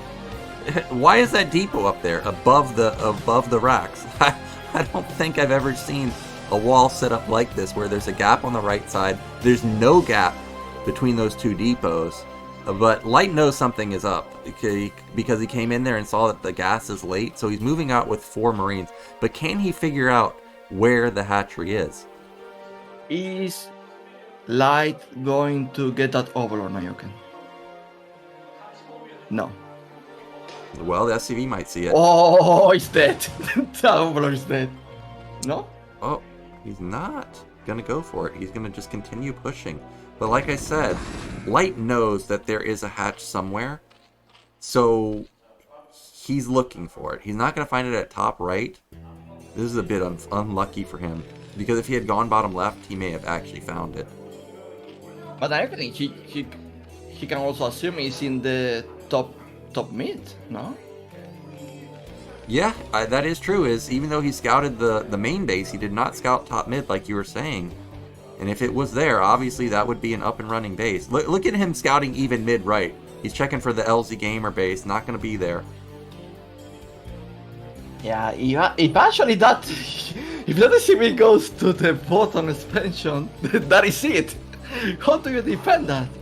Yeah, I'm not sure if Light will be able to kill it, even if the SCV finds it though, because at this point, speed could be kicking in pretty soon, and if you commit to trying to kill it, and Zerg builds like, let's say 10 lings, I think those 10 lings would kill these 8 Marines. It could be wrong though, but again, the SCV, he scouted almost every base now, and he has just barely missed it.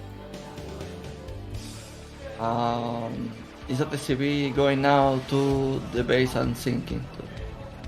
Here we go. Go down, go down. Wow. No way. Yeah, well, you can see speed is kicked in by now anyways. But yeah, the SCV doesn't find it. I guess the mind game here, right, is that the third hatch could be behind the base, you know?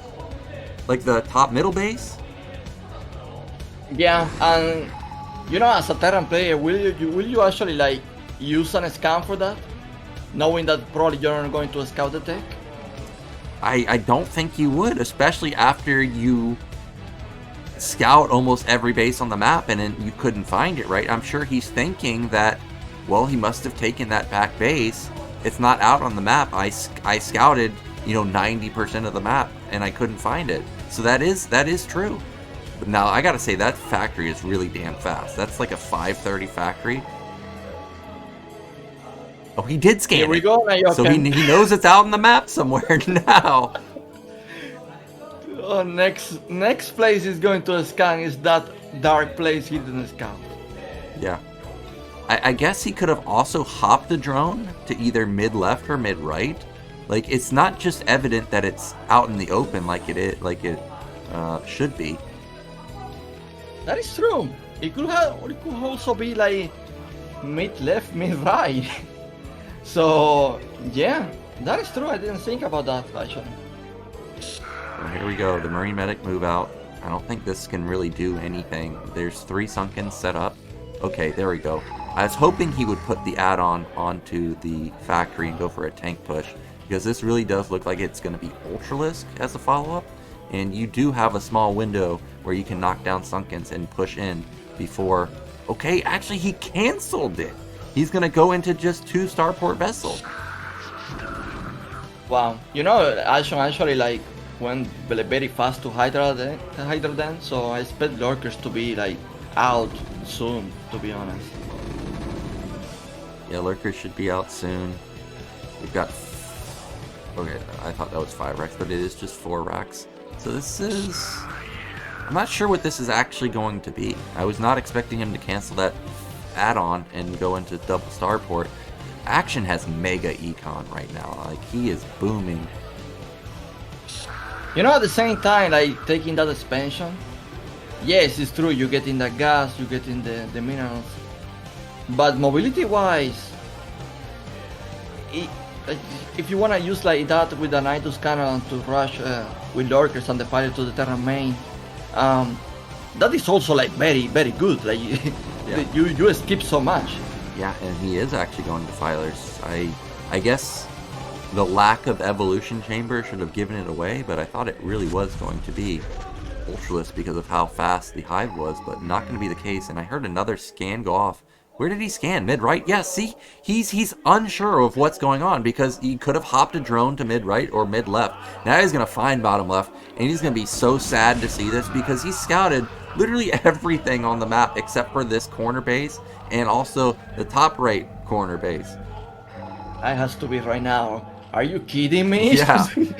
Oh my god. That was the only place he didn't scout. Yeah, this is one of those games where if you were to replay it after this game, 100%, he would scout this position. And we would not be in this scenario where it's that 4 macro hatches for action. That's absurd macro. By the way, Nyoken, did you see if he actually started the war? No, never mind. He didn't start. The Greatest Spire. Yeah, Greater Spire could have actually been an option too. You know, you have the dead area behind the natural where he could have potentially used that to his advantage. Even if Irradiates end up killing the mutas, you know, those are Irradiates that are not on the Defiler. So that could have been a great call by Action, but he's decided that he's content with playing a somewhat standard game here. Not many hatchery this early, Nyoken. I really doubt, like, I mean, I would be surprised if he goes like Ultra. It seems to me like maybe we're going to see a Hydra Lurker composition, no? Yeah, I think we are going to see the Hydra Lurker, especially since there's no Ultralisk Cavern. The Evolution Chamber was not quick either, so that also leads me to believe it's going to be Hydra Lurker. You don't even need upgrades, really, once you're sitting under Darkswarm and you can plague everything. We do have 1-1 for Light. This is a bio play. He is on 5 racks. He had double eBay in his main, so he is going to just be content with playing SK Terran. Yeah, he's like right now patrolling outside the serve bases, you know, controlling that he's not advancing with the filer play. But at the same time, when Lurker, when Plague is going to be ready, he need to be careful about his army. Okay. Oh my god, that's a lot of draw chips. Well, that's one way to end the game, and there is literally no vision at all on the right side. This is so many drop ships. But you know what, Nyoken, if this actually fails, like, he's going to lose all the momentum. Yeah, that's the one downside of going for 4 dropships like this, is if it dies, well, you know, those 4 dropships could have been vessels, could have been building up energy, and also you're going to lose your entire army too, so that's another thing. So Action, if he swats this down, he's going to be in an amazing position. He seems to be prepared for this as well. Oh, Plague is ready. Yep, and I think, yeah, and the dropships are spotted, Nyoken. He's ready. He can't commit. No way! He's still gonna go for it anyways! That's a huge mistake! Well, this is gonna be nothing. This did absolutely no damage. All he can hope for now is to try and mow down as many drones as he possibly can. But Action has 6 hatch production, so this isn't gonna do basically anything. He lost a lot of drones, Nyoken. Did he? Okay, he did. Yeah, look at it. He did lose a decent amount, but this can't be worth 4 dropships that could have been vessels. That, you know, 6 vessels is really when it starts scaling pretty damn hard, and that's just going to stall his critical mass vessels for so long. But he didn't even lose the dropships, so he actually can keep doing this. And remember, Action is on 3 gases, Yeah. and Terra now is on three bases as well. And Action didn't take top mid that I thought he will take that early. So he need to be careful with the resources here. Yeah, Actions. Oh, what? Nothing's in the Nidus. Light. He hits at the only moment that Zerg was vulnerable, and that triggers an instant counterattack from Action. And he's got to win with this attack now. Like, he cannot afford to try and transition, I don't think, because he's lost his 3rd base. Like you said, he doesn't have a backup base. This is a lot of Hydra Lurker, though. Yeah, but there is not even that many vessels to irradiate everything. Yeah. He did get the Defiler in the back, but there is one more. Dark Swarm. Can he breach the natural? Oh He's my getting god. so close. He's so close. There you go. There's the first one. He's still advancing main plague on the army as well. You know what is funny? Like Action can actually like rally all his archeries now, Yep. and probably they just kept sending units and probably finish the game. Yep, there's no tanks. Look at the factories. They're just now building the add-ons. It's light years away from having tanks in siege. And look at Light's reaction bottom right. He knows it. GG, and that means Action. He's gonna take down Effort first, and then take down one of the favorites, Light, in the winners match, and he's out in first place. It's actually, I mean, this is crazy, but it's actually losing that expansion the best thing that happened to Action in this game. It seems like it because it drew all the units out of position, and Action was able to just streamline across the map without getting, any sort of hindrance at all. Man, Action right now is so unimpressed, bro. Like he's like another day in the office. I'm going back home. Yeah, I'm going back home so I can stream, baby. Oh my god, what a great game, by the way. A bit unlucky for Light that he didn't scout that single place. Yeah. Well, wow, what? I mean, that was so crazy because when I saw this fashion going down, I was like, okay, he just like throw the game. We are going to see like winning. And it's like, hell no, there's a train of units straight to Light base. And he didn't have enough radish to deal with the defilers and all the lurkers are like all that the good stuff from Action. Yeah, it was well done from Action. This was his only chance here. Like, the factories were coming up. Like you pointed out, Light already had a third base. The vessel count was starting to start to swell up. Like, he had to win here, and he did. Like, this lurker right here was also a hero. He got like 10 kills before the scans went off. Either way, I tip so hard Action for this game because like you can see stuff like this from a Terran player or maybe a Protoss player. Like he makes this big army attack and win the game, but as a third player, this is really difficult. Yeah, this doesn't happen that often. That was a great plague, amazing plague. I was worried that. Well, never mind. I was gonna say I was worried that he wouldn't have the energy to keep pushing, or they would get picked off by these 3 vessels, but. Once it gets to this point and you don't have any tanks, this is it. You can't do anything. So well done from Action. He played out of his mind today, especially versus Effort. Really well done. He deserves to make it out. And, of course, Light not out of it yet, but being in the Deciders match, he's not going to have an easy opponent. Free did pretty damn well versus him, and we all know Effort's a god in Zerg versus Terran too. Yeah, he's good, but I mean, this Action today... bringing the performance probably the most underrated set of the scene, and the guy has insane skills, by the way. It's true sometimes I see games from Action, for example last season against Best, there were so many games that I was like, okay, you got this, what are you doing, why are you losing everything now? But he, like today performance in a best of 1, that was excellent, honestly. Like you can't really complain. Like, I mean, I guess he lost that last expansion, and we were like, okay, he just lose the game. There's nothing else, no more expansions. But actually, like that was the best hint that happened to him. He decides, I'm going, and he did.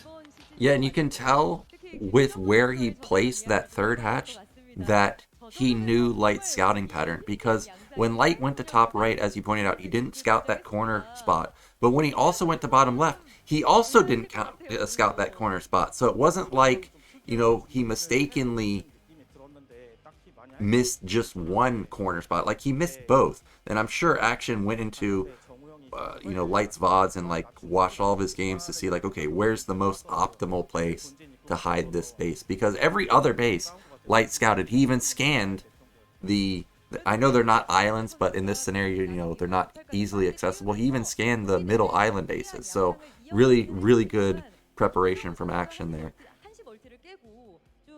Yeah. It's also tricky because, like, if you are live, you could assume, like, oh yeah, he's doing this plays of putting the drone, in this mid left or mid right expansion. Yeah. I know what you're doing, Action. And it's like you scan nothing. I'm like, wow. Yeah, really, really well done. I think what Light did there was not bad. When you get mind game like that and you're just down a base, something like 4 dropships can sometimes be your only way back into the game. So I don't mind it, but unfortunately, once he saw that all the units were in position like that, I think he really needed to back up. I don't think that helped him out. I don't think that drop did enough damage for him, but you know, it is what it Well, to is. be fair with you, Nyoken, when I saw the drop, I was like, well, if he just like go in, he's going to lose everything. Yeah. But to be honest, he actually did a good amount of eco damage to action. Yeah, that is true. I think he got something like 8 to 10 drones, which was more than I was anticipating because I think even one of the dropships instantly died to Scourge. Like, it seemed like there were only 3 dropships remaining really quickly. So to get any damage done was, decent, I guess. Yeah, So, man, congratulations to Aisha. Honestly, like today, I mean, he bring good games. Like yeah. his strategy in the CBC with the ultras also. It's kind of fun in 2023. We see ultras in CBC, Yeah. but then we see hydras in in Sub versus Terran.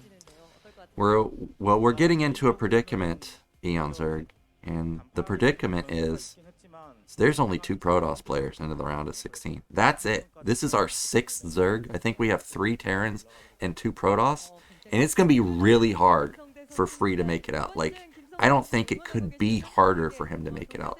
So Group E, which is tomorrow, there's no Protoss there, and then Group F, the only remaining Protoss players are Bisu and Stork, who they definitely have a shot of making it out, but there's a real chance that we may only have 2 Protosses in total in the round of 16, and those 2 Protoss players are Best and Mini. Many. That's it. Yeah, man.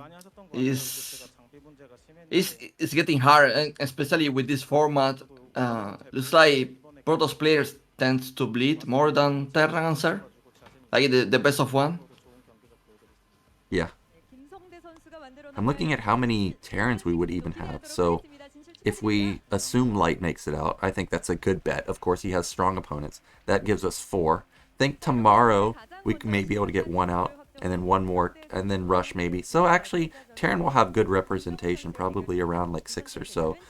And then, let's say 2 to 3 Protoss players. That would give us about 7 or 8 Zerg players. So Zerg definitely going to be represented well this time around in ASL. We are now going into a break, and then we'll be back with our losers match, which is going to be Free versus Effort.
And now we are going into our losers match. We've got a Tempest ban from Free and from Effort, and that means we've got La Campanella again. Well, that's honest. I didn't expect that. La Campanella for CVP, that can be tricky because like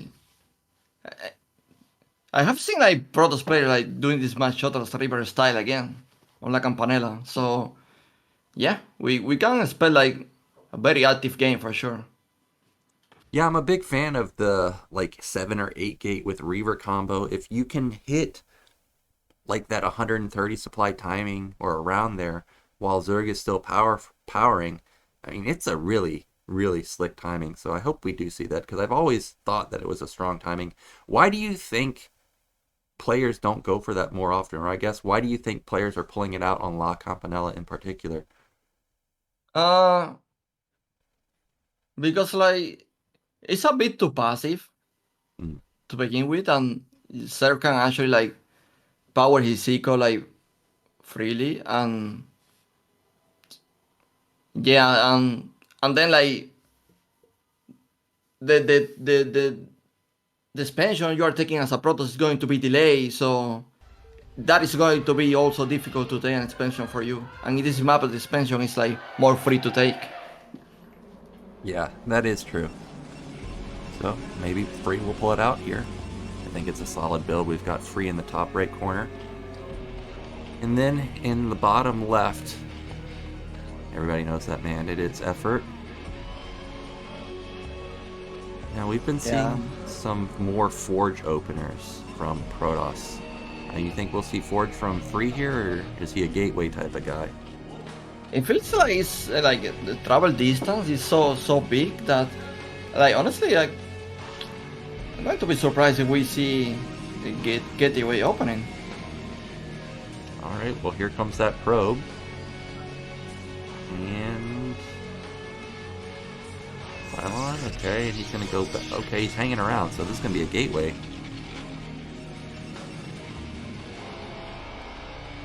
Got a lot of Effort fans in the crowd right there. And yeah, this is going to be a 9 gate. Unfortunately for him, with it being cross spawn, it's going to be quite the distance he needs to travel to get some damage done. Yeah, if Zerz's going hatchery first, yeah, the Free is not going to be happy with that. Yep. But in this case, Effort is actually going overpull, so I guess it's okay. Yep, overpull from Effort. And Probe is going to come down and see the bad news that this is not going to be close spawns.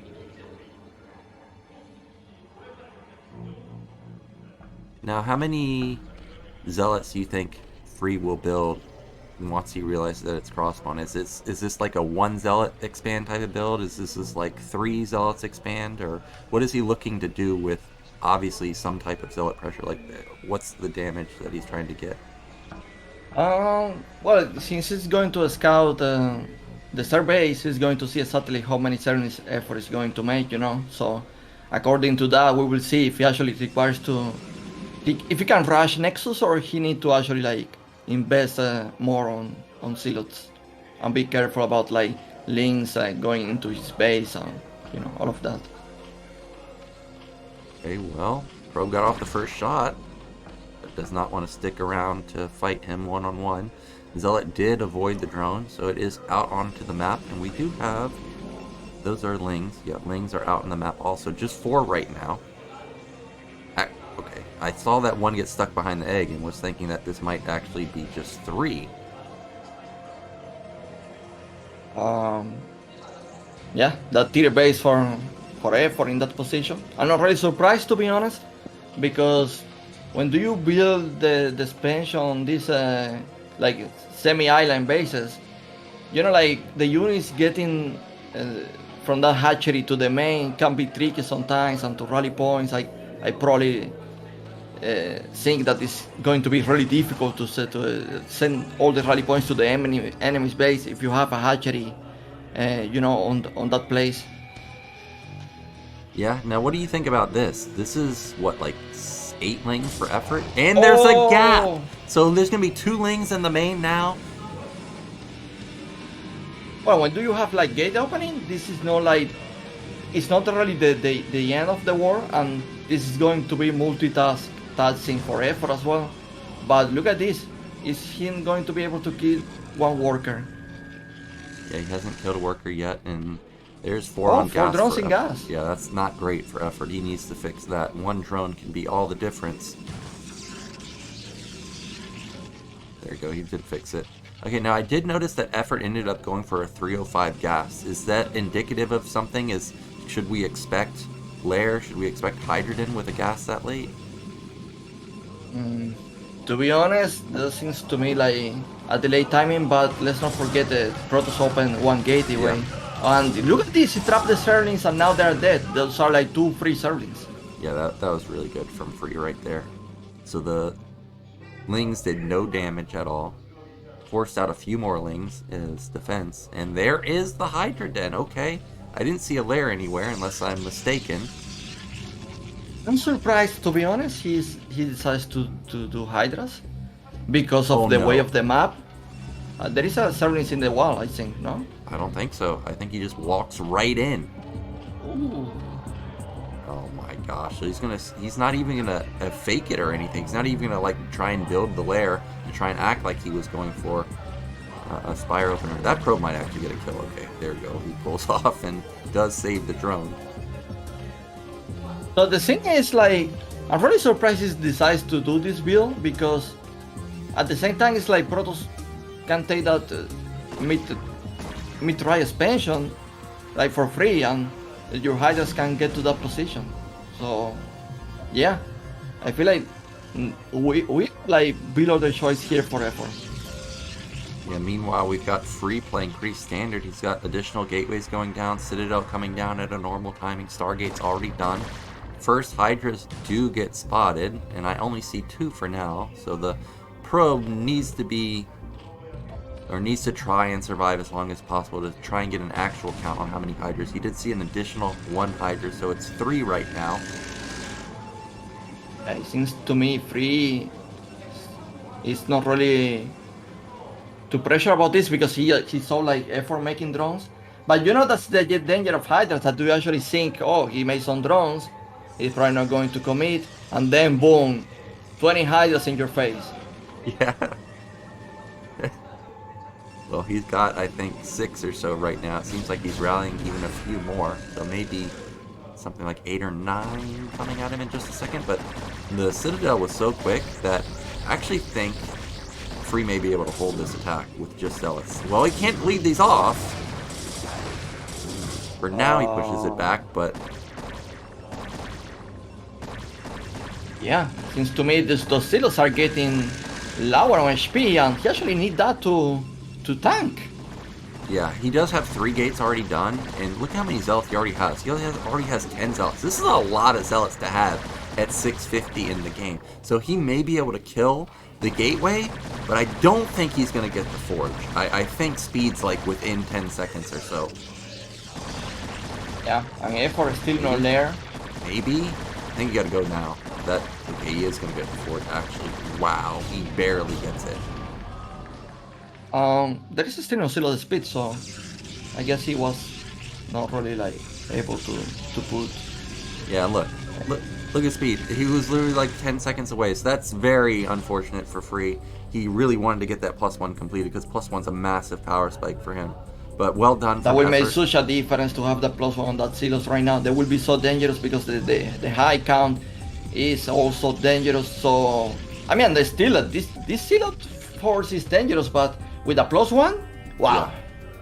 Yeah, this would be a completely different fight. And now, sure, Free's not out of it. He's going to transition into double forge, but I don't think he can attack anymore. He still has a lot of Zealots, but this is a lot of Hydras also. Maybe I would say 2 groups of Hydras. I think that's a little bit too much to try and commit into. Don't bleed these Zealots, please. Maybe he's trying to draw them out of position, but Lings are set up and should not be able to get in here. You know what, Nyoken? I don't really see that many drones from effort. Look at this. Yeah. There is like 3 or 4 drones mining international. Yeah, that is true, because he built so many Hydras that his drone count is really low. And in fact, I think effort hasn't even completed his 5 hatches just yet. I think 1's in production right now. And look at supply lead. Not I mean, only that, he made many Zerglings as well. I feel like he's going for a timing here. That's true. He could be, but can this actually work? Free has 3 cannons plus a lot of zealots. With those seals that are so low HP, not +1, and the Zerglings and Hydra combo, I mean, maybe, but he's not going for it. He just like put pressure on his back. Make more drones. Yeah, and the Ser spotted the drone cycle right there, so he knows it's not a committed attack. He probably canceled those cannons, I would assume. But regardless, he's now he's now started to drone up, so now his econ's great. He's got 2 DTs moving out.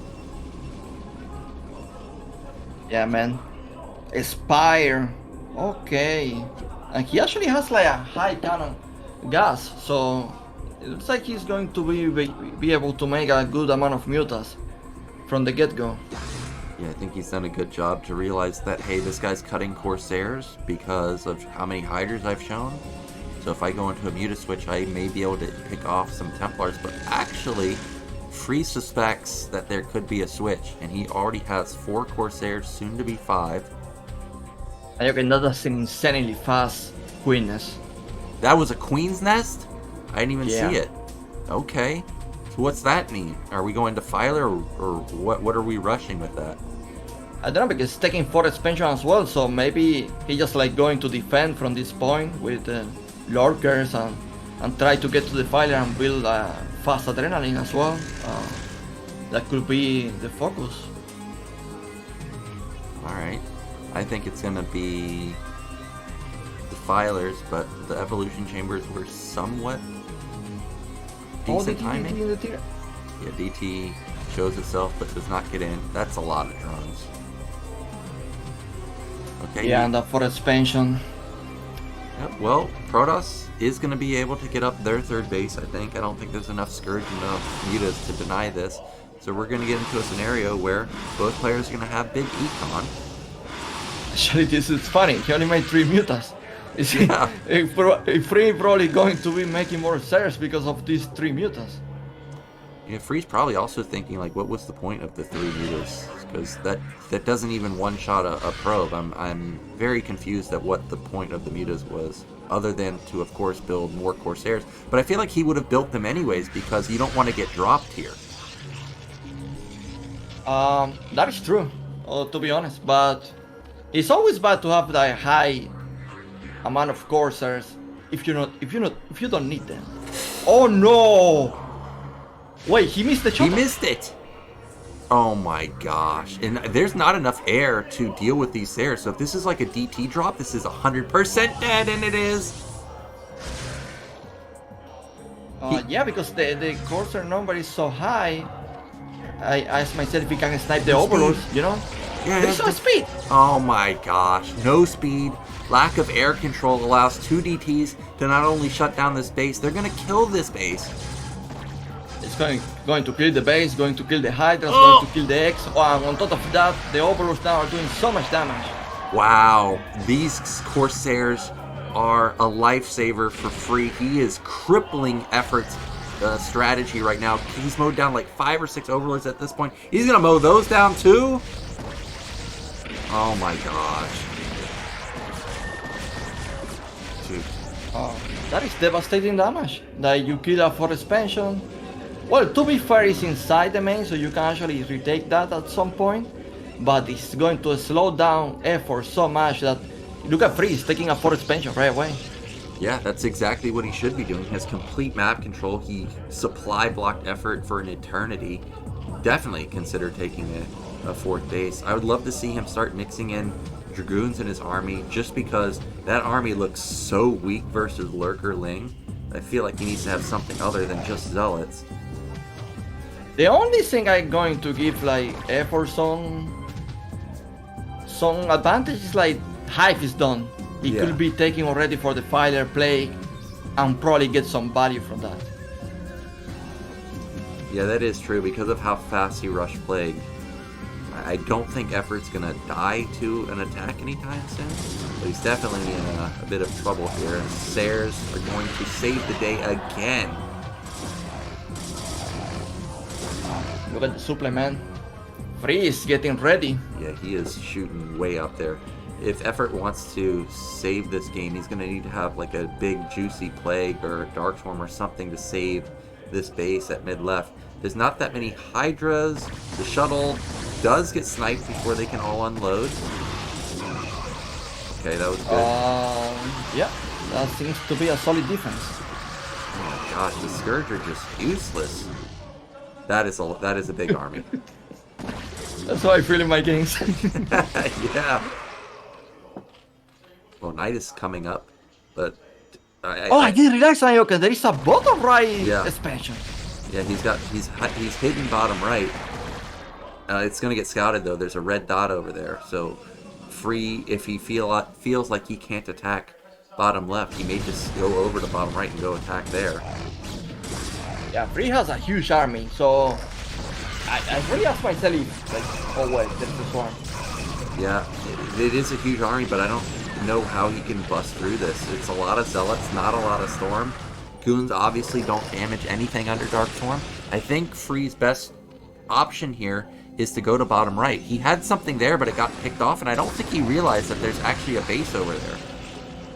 Yeah, and there is a Knight who's connecting the base, so that is going to be hard to kill, by the way. Yeah, if Effort can get this base up and running, he has definitely crawled himself back into the game. Free, even though he has 4 bases, he's not taking like any of the top left bases. He's not over-expanding. We've got Reavers coming out potentially, or at least he's got speed on the shuttle coming in maybe. Yeah, that's a good idea, like 3-4 shuttles and he's taking the mid-left expansion easily. Yeah, that could be a good move from him. Clutch Darkstorm right there to save the Defiler. Now that's something you don't see often is Cybernetics. Okay, I guess maybe his goons don't have range. I was thinking he may be getting +2 weapon on his air, but looking at the goons attacking, I think they just don't have range right now.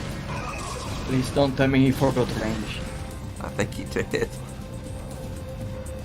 Oh man, wow. that's painful because you really do need range if you're going to attack into lurkers. So now, I guess there's about a minute of additional time for Effort to set up defense at bottom right. We've got Free taking the 3rd base at bottom right, so he's going to be on 5 bases pretty soon. Effort is not even rushing to do something. He's just like plaguing, taking more bases, and what is that many? Is that overlords going into the bottom right? It has to be. Yeah, those are wow. And those Zealots, even though they can't get into bottom right, they at least spot all those overlords being transferred over there. And there's the massive shuttle bomb that you were talking about. Sunken buys a little bit of time. The Lings have crackling upgrades, so the Zealots, can they actually win this fight? Yeah, and he can actually keep dropping. So I feel like this base is probably dead. Because most of the army, I believe, is in the overlords in the bottom right, if I'm not mistaken. Yeah, it looks like that could be a dead base, but if he wants to kill it, he needs to stop focus firing that patch and also needs to unload his units. But instead, a small attack in the middle of the map draws his attention away, and a lurker is now set up, so I don't think that this can be busted anymore. Okay, never mind. If you unload Templars, they can be. Storm? Well. Nope. Oh man, Lurker hits so hard. That's a good Storm though. Yeah. And that's a nice trick to save the Hydras. Morph them into X. Yeah. Well, Free has got his 5th base up and running at bottom right. There's a Dark Archon. Okay, we're getting into the mega high-tech units. Finally, we've got some Archons morphing too. Yeah, but 2 things I have a problem with Free here is that his army seems to be useless right now. I don't think you can do too much with that army. And the second is, the new base he started, I feel like that is going to die as well. Like, very quick. It's so exposed, like, so, how do you defend that? Yeah, it is very exposed. Now, critically, Free has kept those 4 shuttles alive, so he's gonna just unload at bottom right. But you gotta remember, there's a Nidus there, so I don't know how well this is gonna work. But he may try and just draw all the units to bottom right and then instantly bust bottom left. Oh, a Reaver! If he can focus down the Nidus, that would be amazing. Holy smokes, how many Archons are mixed in with that army? He did! He insta-snipes this Nidus. That was a really nice drop, and getting that Nidus, I feel like the suspension is dead now. Yeah, he needs to have some type of detection, though. But yeah, this is a very expensive drop. 4 Archons, I think it was 2 Reavers, but he does shut down the base, and he gets out! Yeah, man, yeah, you see all these overlords that he transferred there, like, apparently they were like empty? Why you even transfer that? Yeah, I'm not sure. But this is going to trigger a counterattack from Effort. He's got a very big army, but the tiers of army that Preuss has is quite scary. That's a lot of Coons, a lot of Archons. We even have a Dark Archon mixed in. Templars mixed in too. There's almost no Zealots in this army. Yeah, the Archon is going to be very effective against the Defiler using feedback. So I'm not really sure about this move, to be honest. Oh, feedback on the Defiler, gets it, but still gets a Dark Swarm down, but still the Lurker push is going to be denied. Archons are not going to clean up the other Lurkers that are not in the Dark Swarm. Okay, well, those 2 Lurkers are doing a lot of damage. Wait, what? Oh, the Zealot killed the Lurker. Effort double spending now.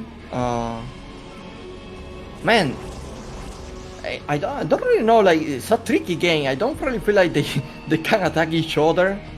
Yeah. At least not that easily. But at the same time, Free is like stuck on this side of the map, and I'm really curious how he's going to like span next. Yeah, this is setting up to be an epic game. I don't think Zerg can attack that base. Like, he just built a pylon there, and the choke is so tiny. But at the same time, look at Protoss's army. Like, this is crazy how many Archons he has. You have to be kidding me, this Archon's dying in the cross. And he's got 3 more at the top side. This is 7 Archons. He has more Archons than he has Zealots. But now Hydra's coming in here, and Hydra versus Archon is exactly what you want as a Zerg player. Yeah, these are doing damage to these Hydras. But the Archons, man, they are dead. Yeah, I'm not really sure. Like, maybe Free can actually like use shuttles to expand top mid and defend that. That's maybe how he's going to approach the continuation of this game. Yeah, I'm thinking that Free needs to start considering taking top left, because Effort has almost split his side of the map on the bottom side. Like, he's got all of bottom left, obviously. He's got half of bottom right. Sure, Free has 5 bases. He has high-tech units, but should consider taking the top left side at some point. Oh, Lurker drop. How many kills? Okay, he spots it. That's a massive. Oh, wait, it's a huge mistake here. Oh no, what are you doing? What are you my doing? Gosh. Damn. That's a lot of Archons and Templars to lose. Okay, here we go. We got another bomb, but there's no Observer here. Okay, there's the Observer. Great Storm hits a lot of the drones. Double Storm on top of the Lurkers, gets 2 of them. Scourge are gonna die also. Looks like that's gonna be busted. Yeah, and Effort is out in the map, so... Man. That's a big hit.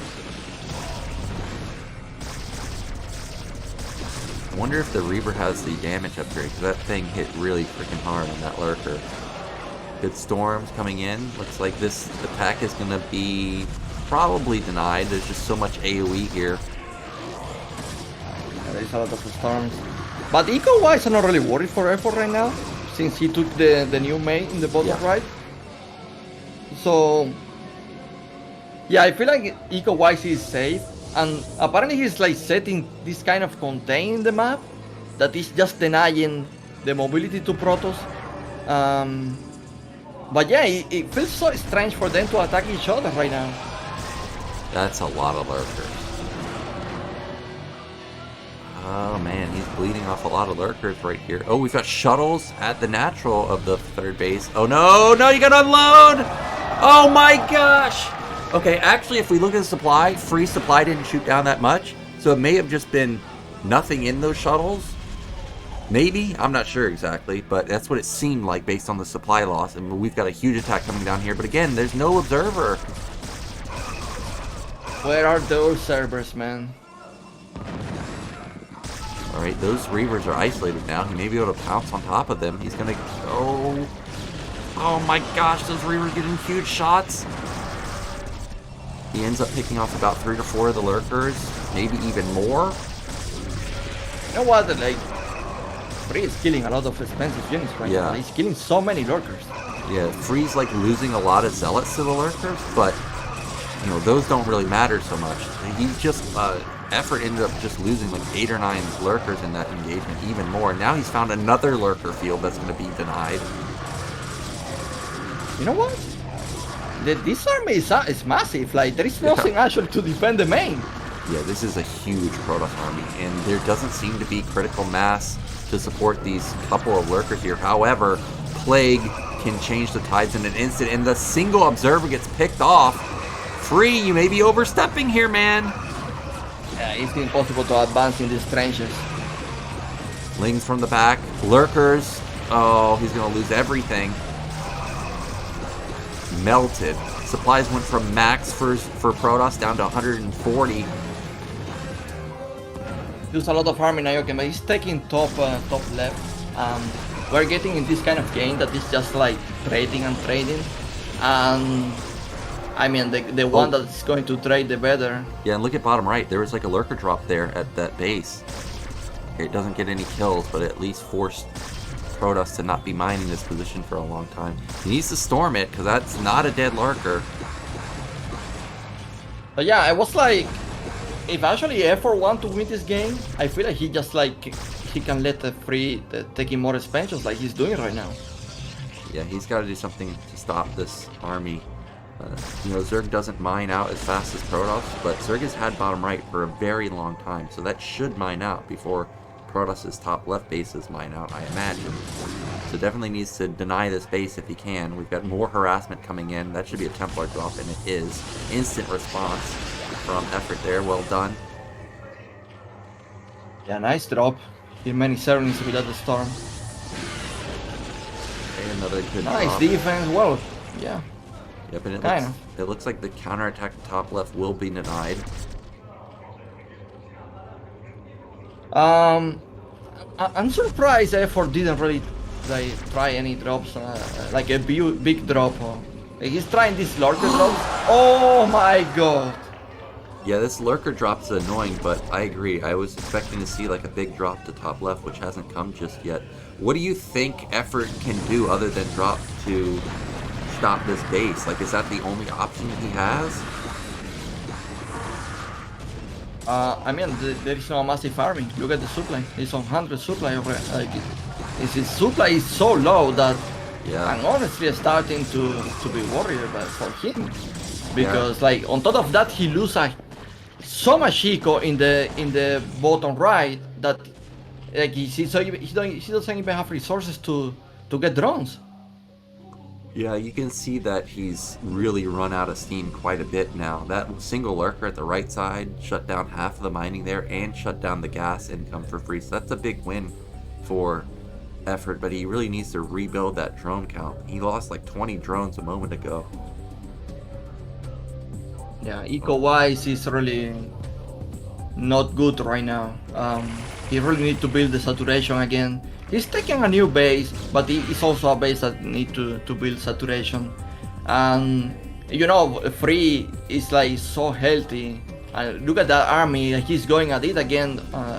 Probably, no, never mind, retreat. But he can actually like attack the main, I feel like. Free? You think he can attack the main?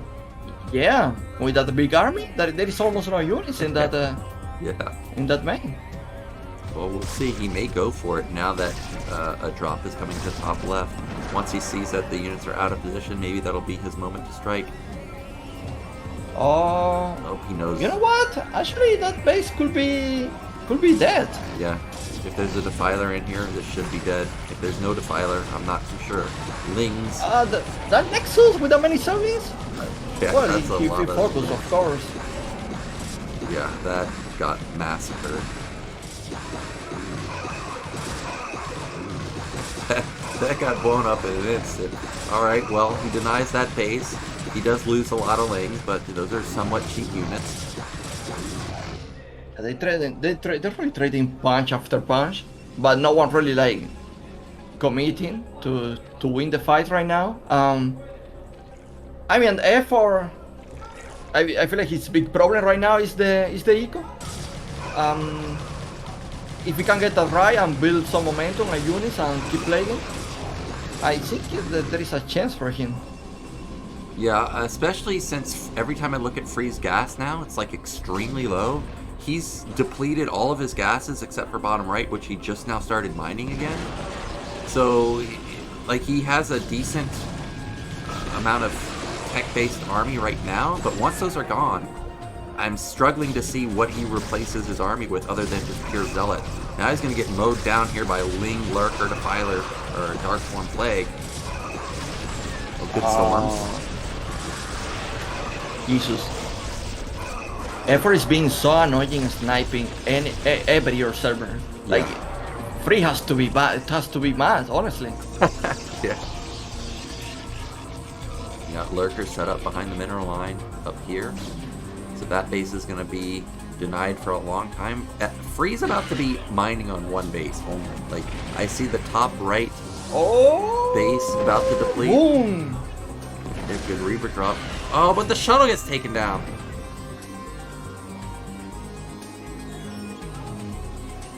Well, it seems to be that now the supply is quite even.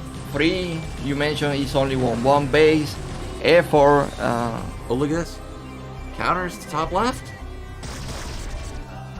Wow, the Lurkers are even in range of the Nexus. I didn't know that they could do that while not getting hit by cannons.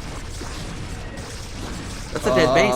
Free's giving it up. Look at this. He's countering. He's realized that he can't take that base anymore. Well, where he's going? Like, what can you... Yeah, where can he really attack? Like, there's still a lot of Lurkers there. He's going to deny this base. This game is wild. Nice. He's killing this suspension. Honestly, this is important. You don't really want like effort to keep growing on eco. But like with that army, I don't think he can attack any base right now. I don't think he can attack either. And you know what?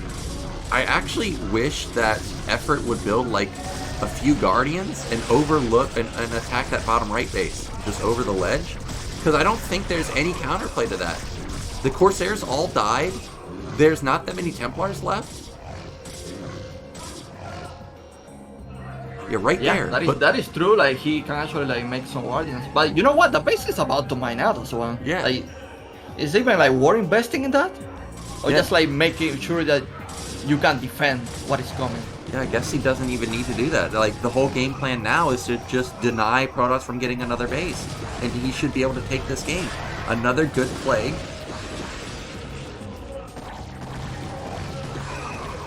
And he's lucky that effort is really not trying to do like a big drop in the main, because that main is so exposed. Yeah, that is true. Yeah, there's absolutely nothing there. Oh man, he found the opening. But it's just a Templar and Zealot drop. This is not that scary. He's gonna lose another shuttle. Those are resources he's like losing. Like losing high Templars at this moment right now, I feel like it's important. Yeah, these are expensive units, especially since he's basically mining on only one gas. Every Templar is huge. Yeah, that army can't really accomplish too much right now, Nyoken. It's like, when I saw the Reavers, I was like, maybe he's going to do like these big timings with 4 Reavers and trying to, you know, to power his army that way. He's not even doing that. Oh my god, he's still sniping on servers, man. I feel like he's sniped 12 on servers by now. Yeah, oh man, I just noticed also the observers don't have speed, so there's like no way they can escape either. Still dropping, one more High Templar. But what else is in that drop? It's just another Zealot. Like, this isn't, I mean, this is annoying, but it's not going to kill the base. Go buy your server. Another one. Well, I think at this point, effort may have done it. I don't see how Free gets another base, and I don't see how he can trade effectively to kill bottom right. Yeah, I don't really like because he didn't even like when he had like that massive army with rivers and many shuttles, he didn't even secure like top mid. That, in my opinion, that was like his natural expansion to take next. He didn't even do that. So yeah, right now he's in a position that he can attack, he can spend, he's just like waiting to die, I guess. Yeah, and we still don't see any probe movement to top left. I think this is actually going to be his final attack. There's literally no movement to the left side to try and take the base. Not even to try and take the top middle base, like the somewhat of an island base. Like there's no movement there. Is he going? There's only one observer again, so once this gets picked off, like what can you do? And you're going to be sure that he's going to pick up because Yeah, there goes. effort didn't miss. Look at that. Look at this sniping. Oh my god. Oh my god. Oh my gosh, those are huge storms. Every single lurker almost gets blanketed right there, but he still trades. Oh, and he hits a huge plague. Yeah, but that was many lurkers dying, to be honest. Yeah, he loses like 10 lurkers right there, but Protoss lost so many zealots. And also, their entire army almost got plagued. Freeze. Nyoken, that's about it. He's going for it. He's like sending everything. He has to. If you're not going to take another base, you got to get in there. Another good play. If a Dark Swarm goes off, oh my god, don't even need Dark Swarm. All the zealots are just insta-dead. Are those hallucinations?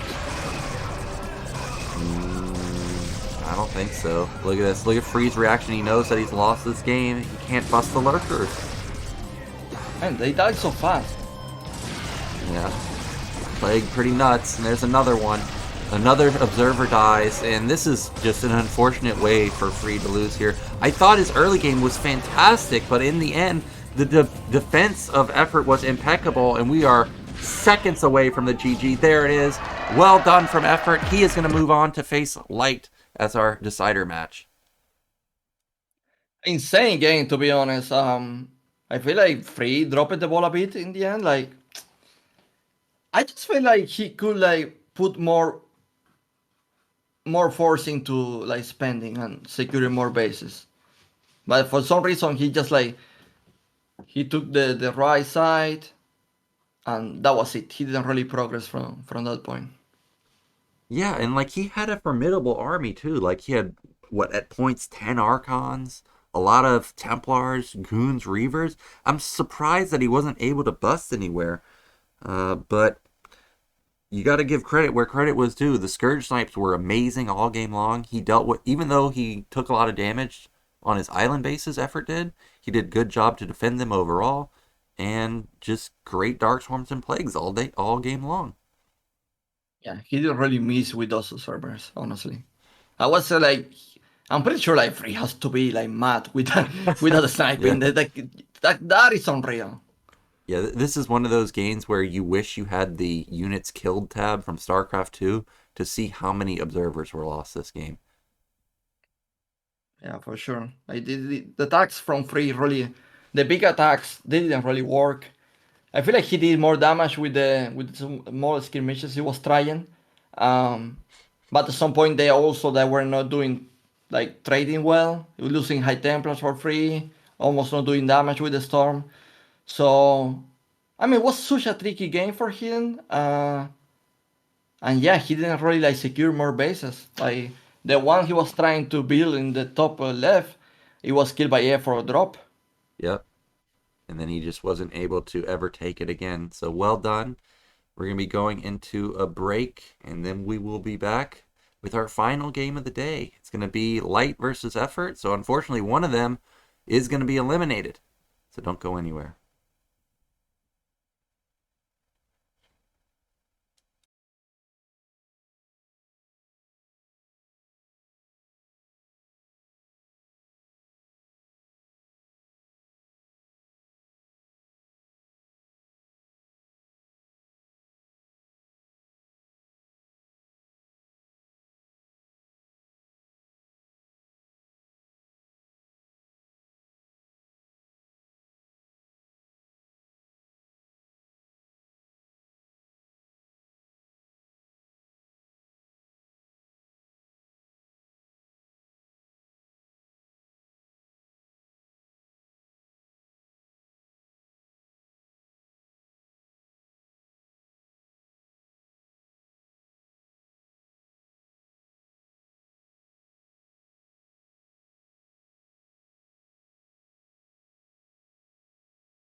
Group D's final match is upon us, and we've got a Dark Origin ban for Light, and then a Polypoid ban for Effort, and that means that we have Retro as our final map. Oh man, Retro is a hard map. I have good memories of Retro from last season, you know? In the finals especially. Yeah, but you are Terran. I know. I have nightmares from Retro. It's like JYJ killing Sulky with Grace. Yeah. Yeah. Yeah, But you know what? Yeah. Effort is doing a good job so far. I'm glad that we were watching these games because it truly shows like the player he is, the creativity, and you know, is one of these players that makes memorable games to his fans. So yeah, I'm very happy honestly so far. And like it wasn't really like a comeback that I will say, oh well, he just come to play, he's got eliminate. Like even if he gets eliminated, like I'm really glad with the games we have seen so far. Yeah, he's played well today. I hope he doesn't fall behind in this game like he did in the other games, because it's going to be a lot harder to come back and beat Light. But so far, even when he falls behind, he's done well. So let's get into our final game of the day, Retro, Light versus Effort. Okay, in the top left position, our Terran player, it is Light. And in the bottom right, making a huge comeback versus Free, it is Effort.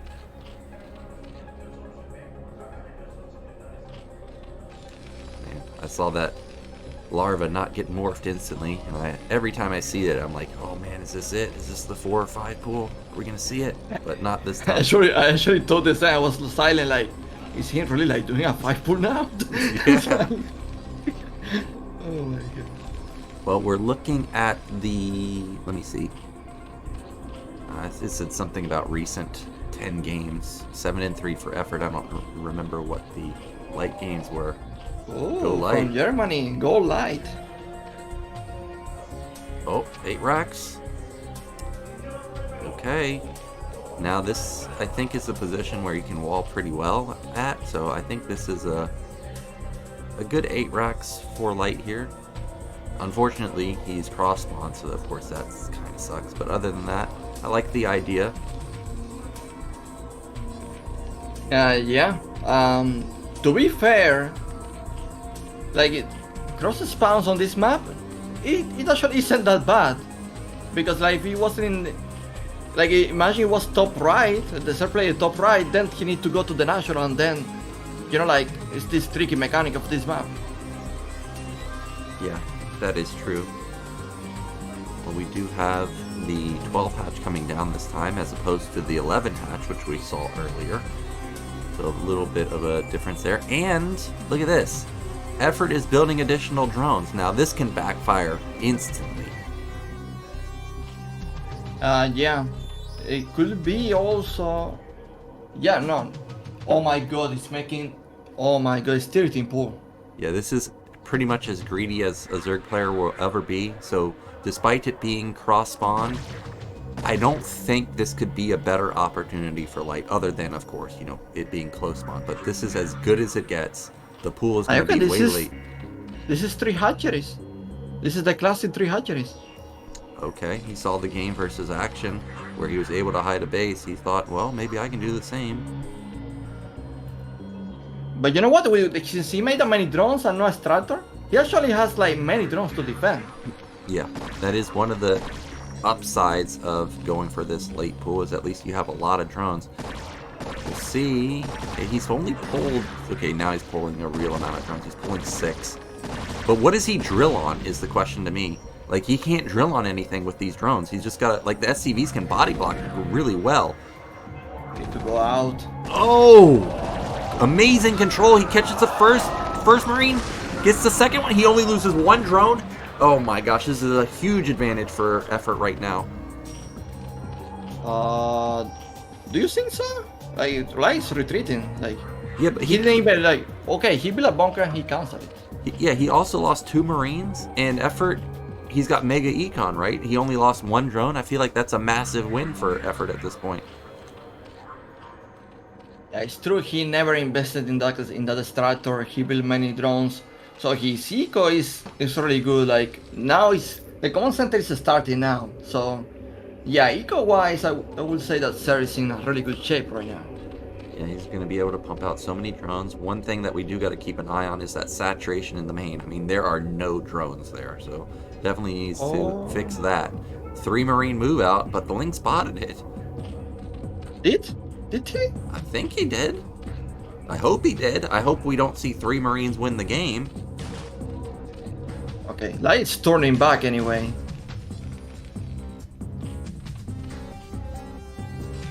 Okay, there's Light's being so active. He's going to get that Overlord Nyoken. Yeah, he found it.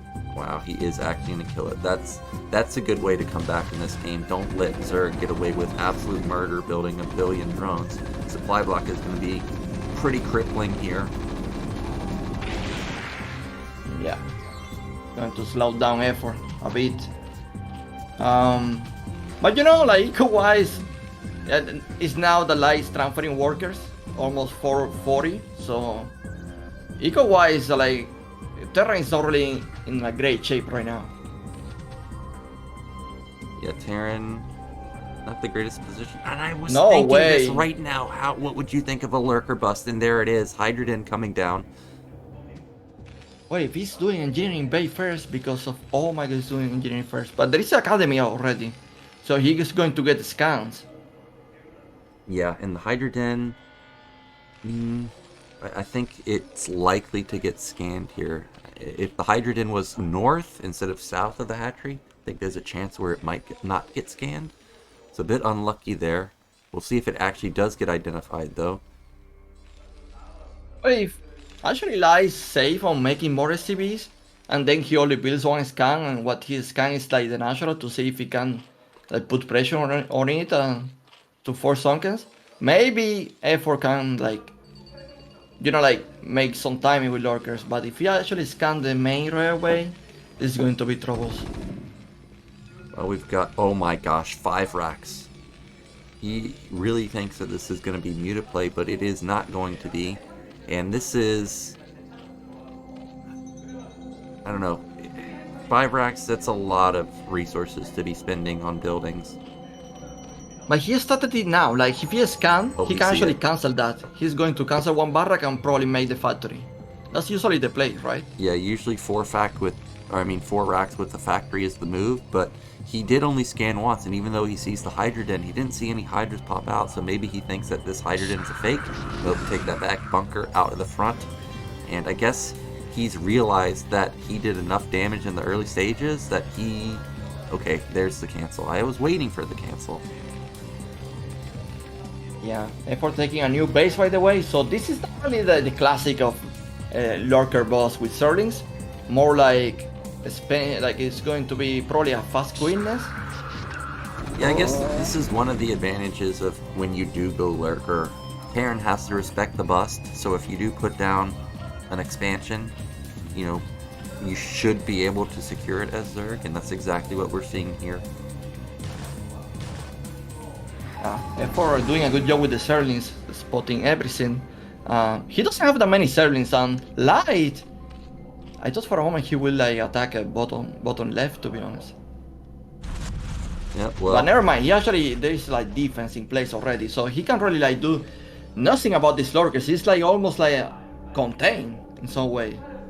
yeah, I think at this point Light has to be careful about moving out because the lurkers could be anywhere, and if he runs into hold position lurkers, the game could just instantly be over. He doesn't have a Ooh. vessel out yet. He also doesn't have any tanks. But again, I think he's putting an add-on onto his factory, so we could have a tank push this time.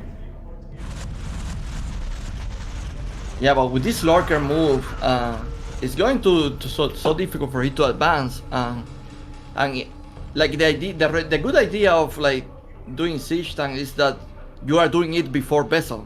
Like you know, Yeah. like you can put good pressure with that. If you're not waiting for vessel, you're almost making time for the Zerg to have the defiler. Yeah. So I think you're right. The Defiler Mound should probably be out by the time the push actually happens. That's a somewhat large drone transfer. He ends up picking off 1. I would say that's maximum amount of damage that 1 Marine can do. But yeah, Effort gets his third base up, and he's in a decent spot right now. By the way, I didn't scout for it. I didn't scout. I didn't see any Spire. So dropship in these situations can also be like super dangerous. Yeah, and that you got to be thinking about that because Light did go for a big drop versus Action. He even canceled his add-on, so I'm sure Effort is thinking about that. He needs to get his Spire up pretty soon in case that does come his way. There's the perfect scan. He should be able to eliminate it. Okay, good response from Effort. He's not getting a lurker. Oh, there's the Spire. It's already done. Okay, so like against dropships, he seems to be like in shape as well. But you never know. It's a lot of multitasking. Yeah. You never know. Like the drops can be extremely dangerous. By the way, I've seen many times Terran being so down, and then magic drop, boom. With the eco is done, the spam pool is done, the grace, so it can be really dangerous. Yeah, I've heard a lot of rants from Rhett about dropships. He's like, oh look, Terran made one dropship and it won the game. Wow, such skill. So I definitely know what you're talking about. I've heard a lot of rants about that. But we've got a tank push coming to bottom left. I think the Filer is about a minute away from having Consume. So this does have a chance to actually bust this position. Yeah, but he can just retreat the lurkers. Yeah, but there's only two of them. Nice high ground as well. Well, those lings died pretty fast. Oh, Firebat's mixed in. Could we see the Artosis? Okay, now that's a lot of lurkers. Yeah. We have more friends at home. Yeah, this will be a denial. But regardless, he still gets two lurkers. Okay, I don't know about this light. Yeah, this is a bit extreme. Yeah. What is the fight, by the way? Oh, the main! Never mind. A lurker under that overlord means that that's not really a threat. Oh, he's stimming like he wants to go for it, but that's the noise that all parents hate to hear. Consume is done. Dark Swarm comes down, and that means that this push is denied. Yeah, but Light's taking a tier base, so it's not really like he's committing to play only two bases. And now we are going to get into well, second Starper is kind of a delay, in my opinion, no? Yeah, he spent a lot of gas building those 4 tanks in siege mode. It's hard to... the Filer. Oh, no way. Oh my gosh. Out of all units to let Zerg just walk away with, that's the last one. Okay, there you go. He picks it off. He's taking that 4 base. On top of that, he didn't... Oh no, never mind. He's not denying the SCV.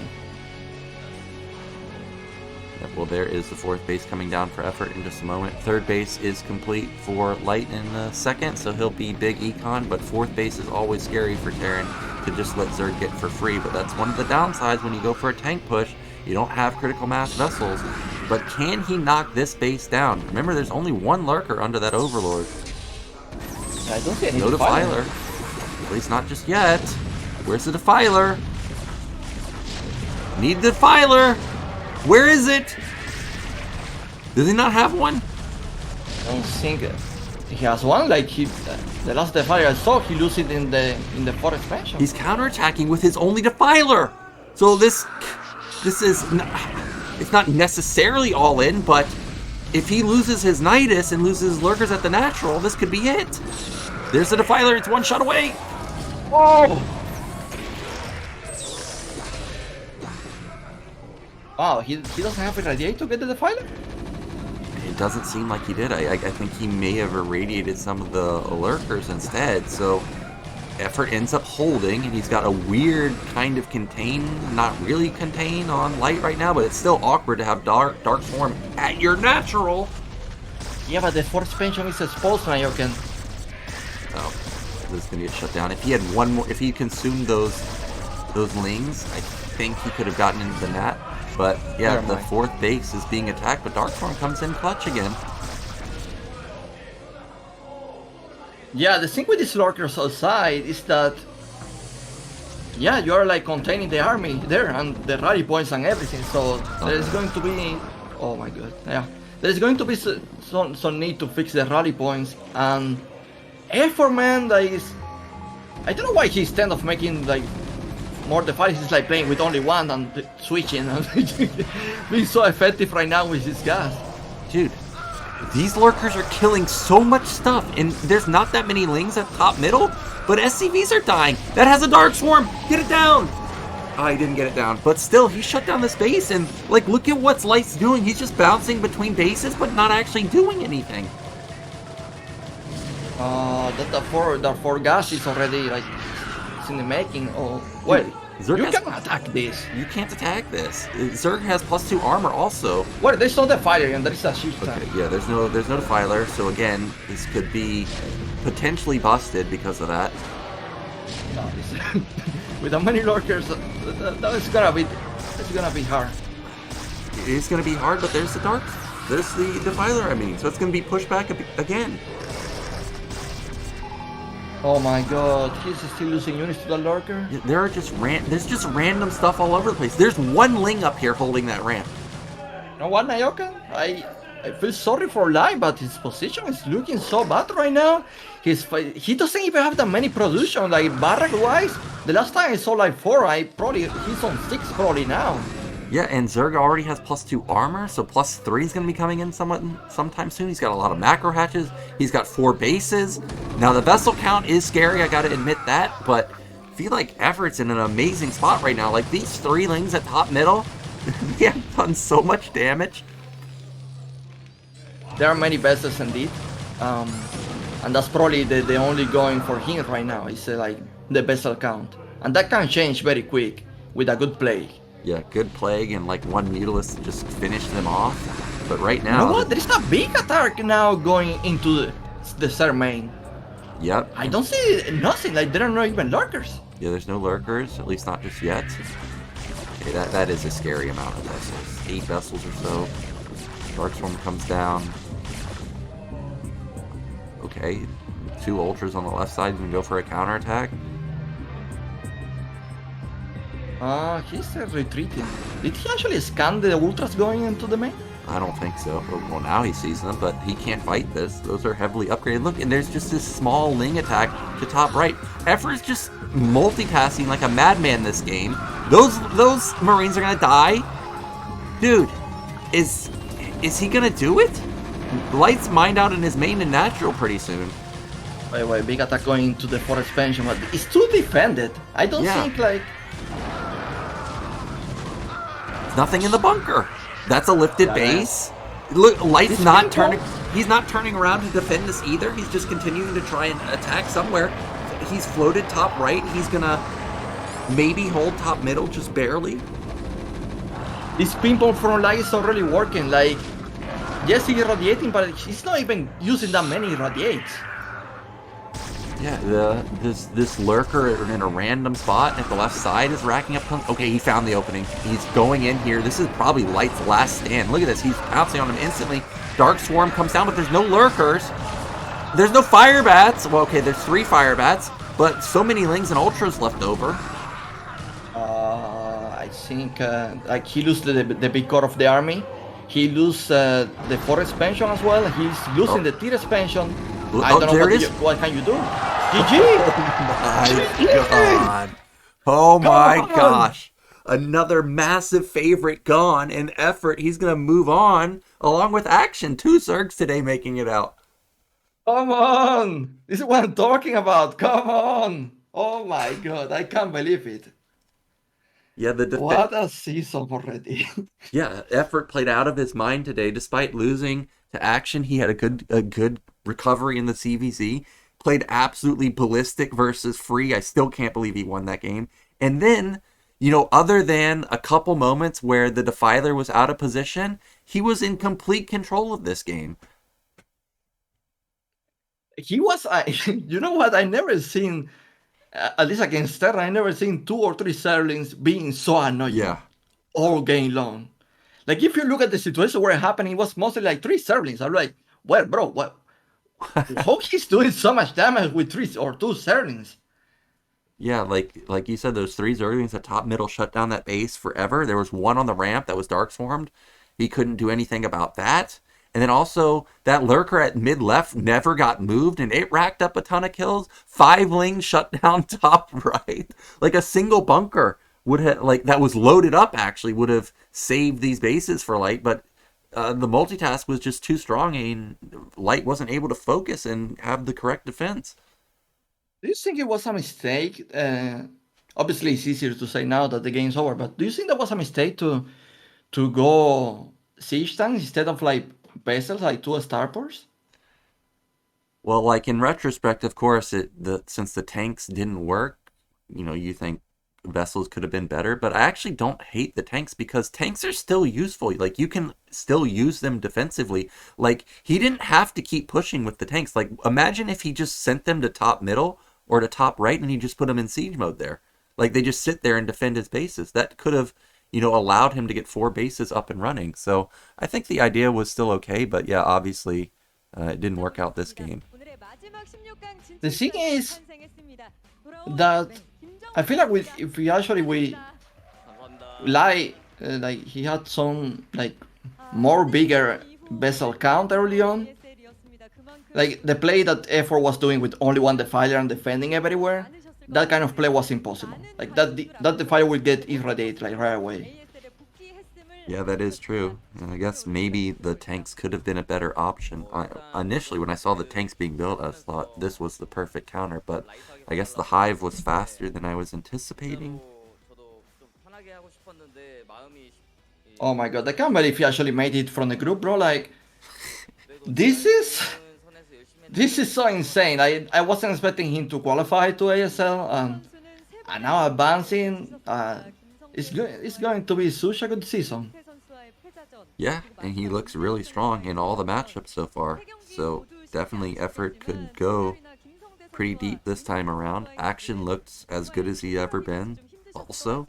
And this was not an easy group. This was a death group. So to make it out of this group in particular is quite impressive. Man, beating Light is really impressive. That's a crazy victory. Effort's got to be feeling ecstatic that he beat Light. So that means we have, I think, 7 Zergs now, dude. 7. All of your players are making it into the next round. Like, I want to mention that I understand your favorite players are getting eliminated.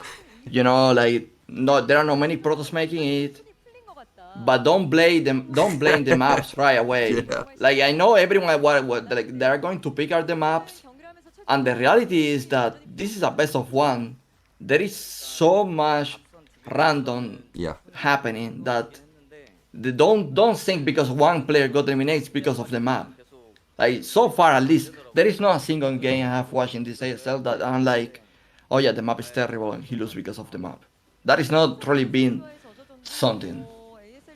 Yeah, I agree with that. I actually think the map pool is really good, and I think we've gotten really good games on them. Like the La Campanella game that we just had between Effort and Free, that was epic, man. That's a 35-minute game. Those are the types of games that I was expecting to get on that map, where both players have so much gas, they both have bases that are easy to defend. Like, that's what I was hoping for. Yeah, exactly. I remember, like, last season, like, for some reason, many Terrans were, like, losing on that origin. I was like, oh yeah, the map's impossible to win for Terran. Not really. We're watching one game. That is one game. And, the score got pretty bad at some point that I was like, but the reality is that the map looks really fine to me. Yeah, I think all the maps look pretty good, other than Invader. I think Invader looks a little rough, maybe. Like, a little rough in the sense that, if you remember the Soma minigame, I think it was Soma Mini, like, literally just, they were counterattacking almost all the time. There was only 1 or 2 big fights in the center, but that's because Mini overstepped his bounds and he just got punished real hard. That map... But isn't that supposed to be, like, fun for spectating? Like... Yeah, it's fun, but I mean, it's rough, too, because if you're out of position and get counterattacked slightly faster, I don't know. Well, yeah, I agree. I honestly I don't like the design of these 2 entrants on the natural. I'm not really a fan of it. So yeah, I feel like the map is too crazy. By the way, that it's almost impossible to defend any expansion, and It's very tricky to spend, on that map. I'm very surprised that people, well, I was gonna say I'm surprised that people have been consistently vetoing Polypoid like in the Deciders match, but I guess it does make sense when you're playing a really strong opponent. You don't want to leave Polypoid in the map pool because everybody knows that map, and that's a good map for pretty much almost every race, so it does make sense. I am surprised that we, like, have we even seen a single Dark Origin game this season? Maybe one? I don't remember. Honestly, I don't remember if there was a TVP or something in the first group. Yeah, I feel like we casted one I'm looking right PVT. now. It Oh, was Mini against. yeah, Mini versus Leda was actually Dark Origin. You're right. Other than that, I think that was the only game that we've seen on that map so far.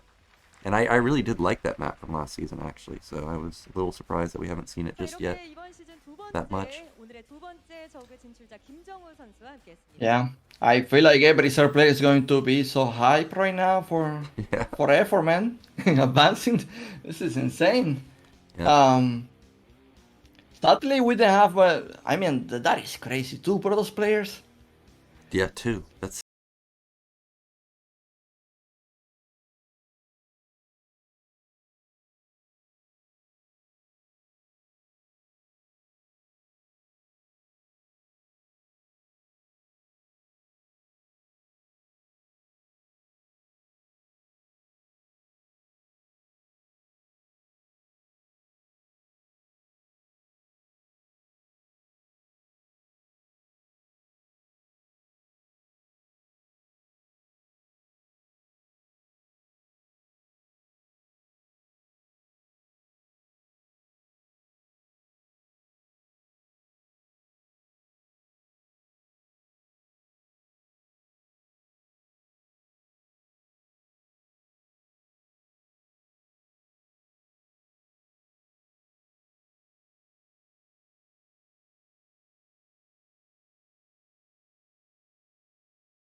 What a great group. That server to server hype tech, I feel like many people are going to enjoy that one because usually people are so tired of the classic Serling versus Mutas, Scourge. But yeah, like yeah, having this mix of units, the Filers, Hydras, Lurkers, Ultralis. Imagine Ultralis in CBC. Yeah, people are really, they're really going to enjoy that one.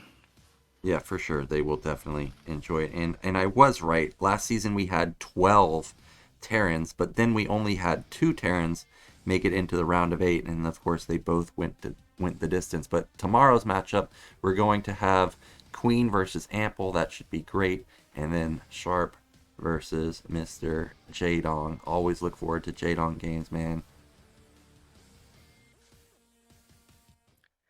Yeah, Jadon. I hope Jadon does a good season as well. It gives me hope to see him like playing against Stork in the Gamers 8, but then he lose to Fantasy, and I was like, oh my god, I Yeah, really, I'm really seeing this. But you know what? I'm not going to blame Jadon for that.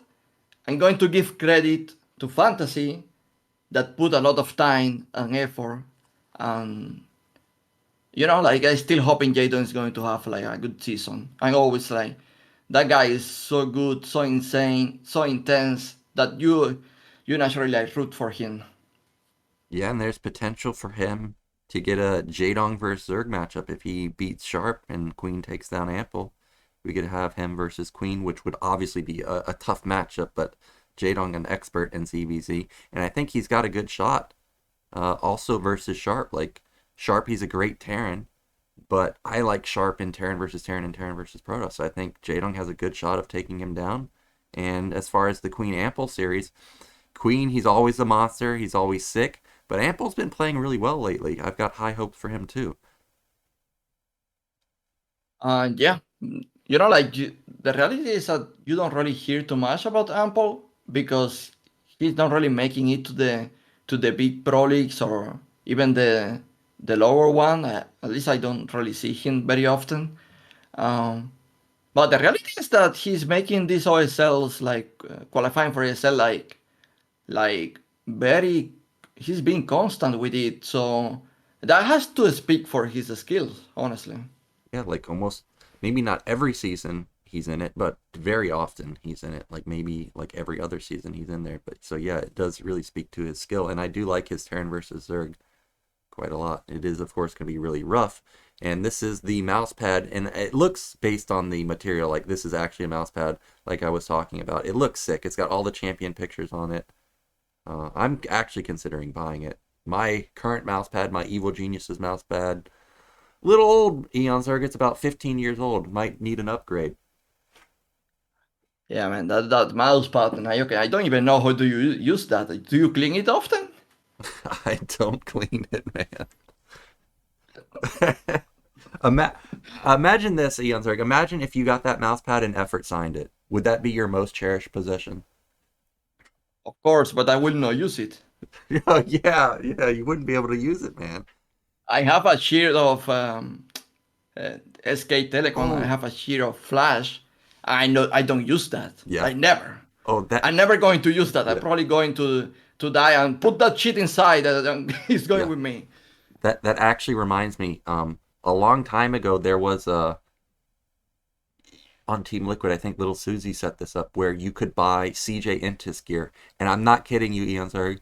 The sweatshirt I have, it is signed by Effort. How jealous are you right now? Oh my god, that costs you a ton of money, Nyoken. I just thought of it right now. I got it hanging up in my closet, man. That is crazy. I'll You have to, you gotta you need to send me a picture of that, bro. I'll have to, yeah, I'll have to take a picture of it and send it to you. That is insane. That would be like my I know my picture everywhere, my Twitter, Facebook. I would I mean LinkedIn, whatever. Yeah. Oh my god, that is insane. Well, I think we're about to get the signal that today is a wrap. Thank you guys so much for watching. If you guys are interested in supporting the StarCast TV Patreon, definitely check out our Patreon. I think it's at StarCast TV English or something along those lines. Also, we've got our YouTube channel. If you want to rewatch this VOD, not on Afrika, definitely check us out on YouTube. And we will see you tomorrow with Group E. It was a pleasure, guys. See you tomorrow.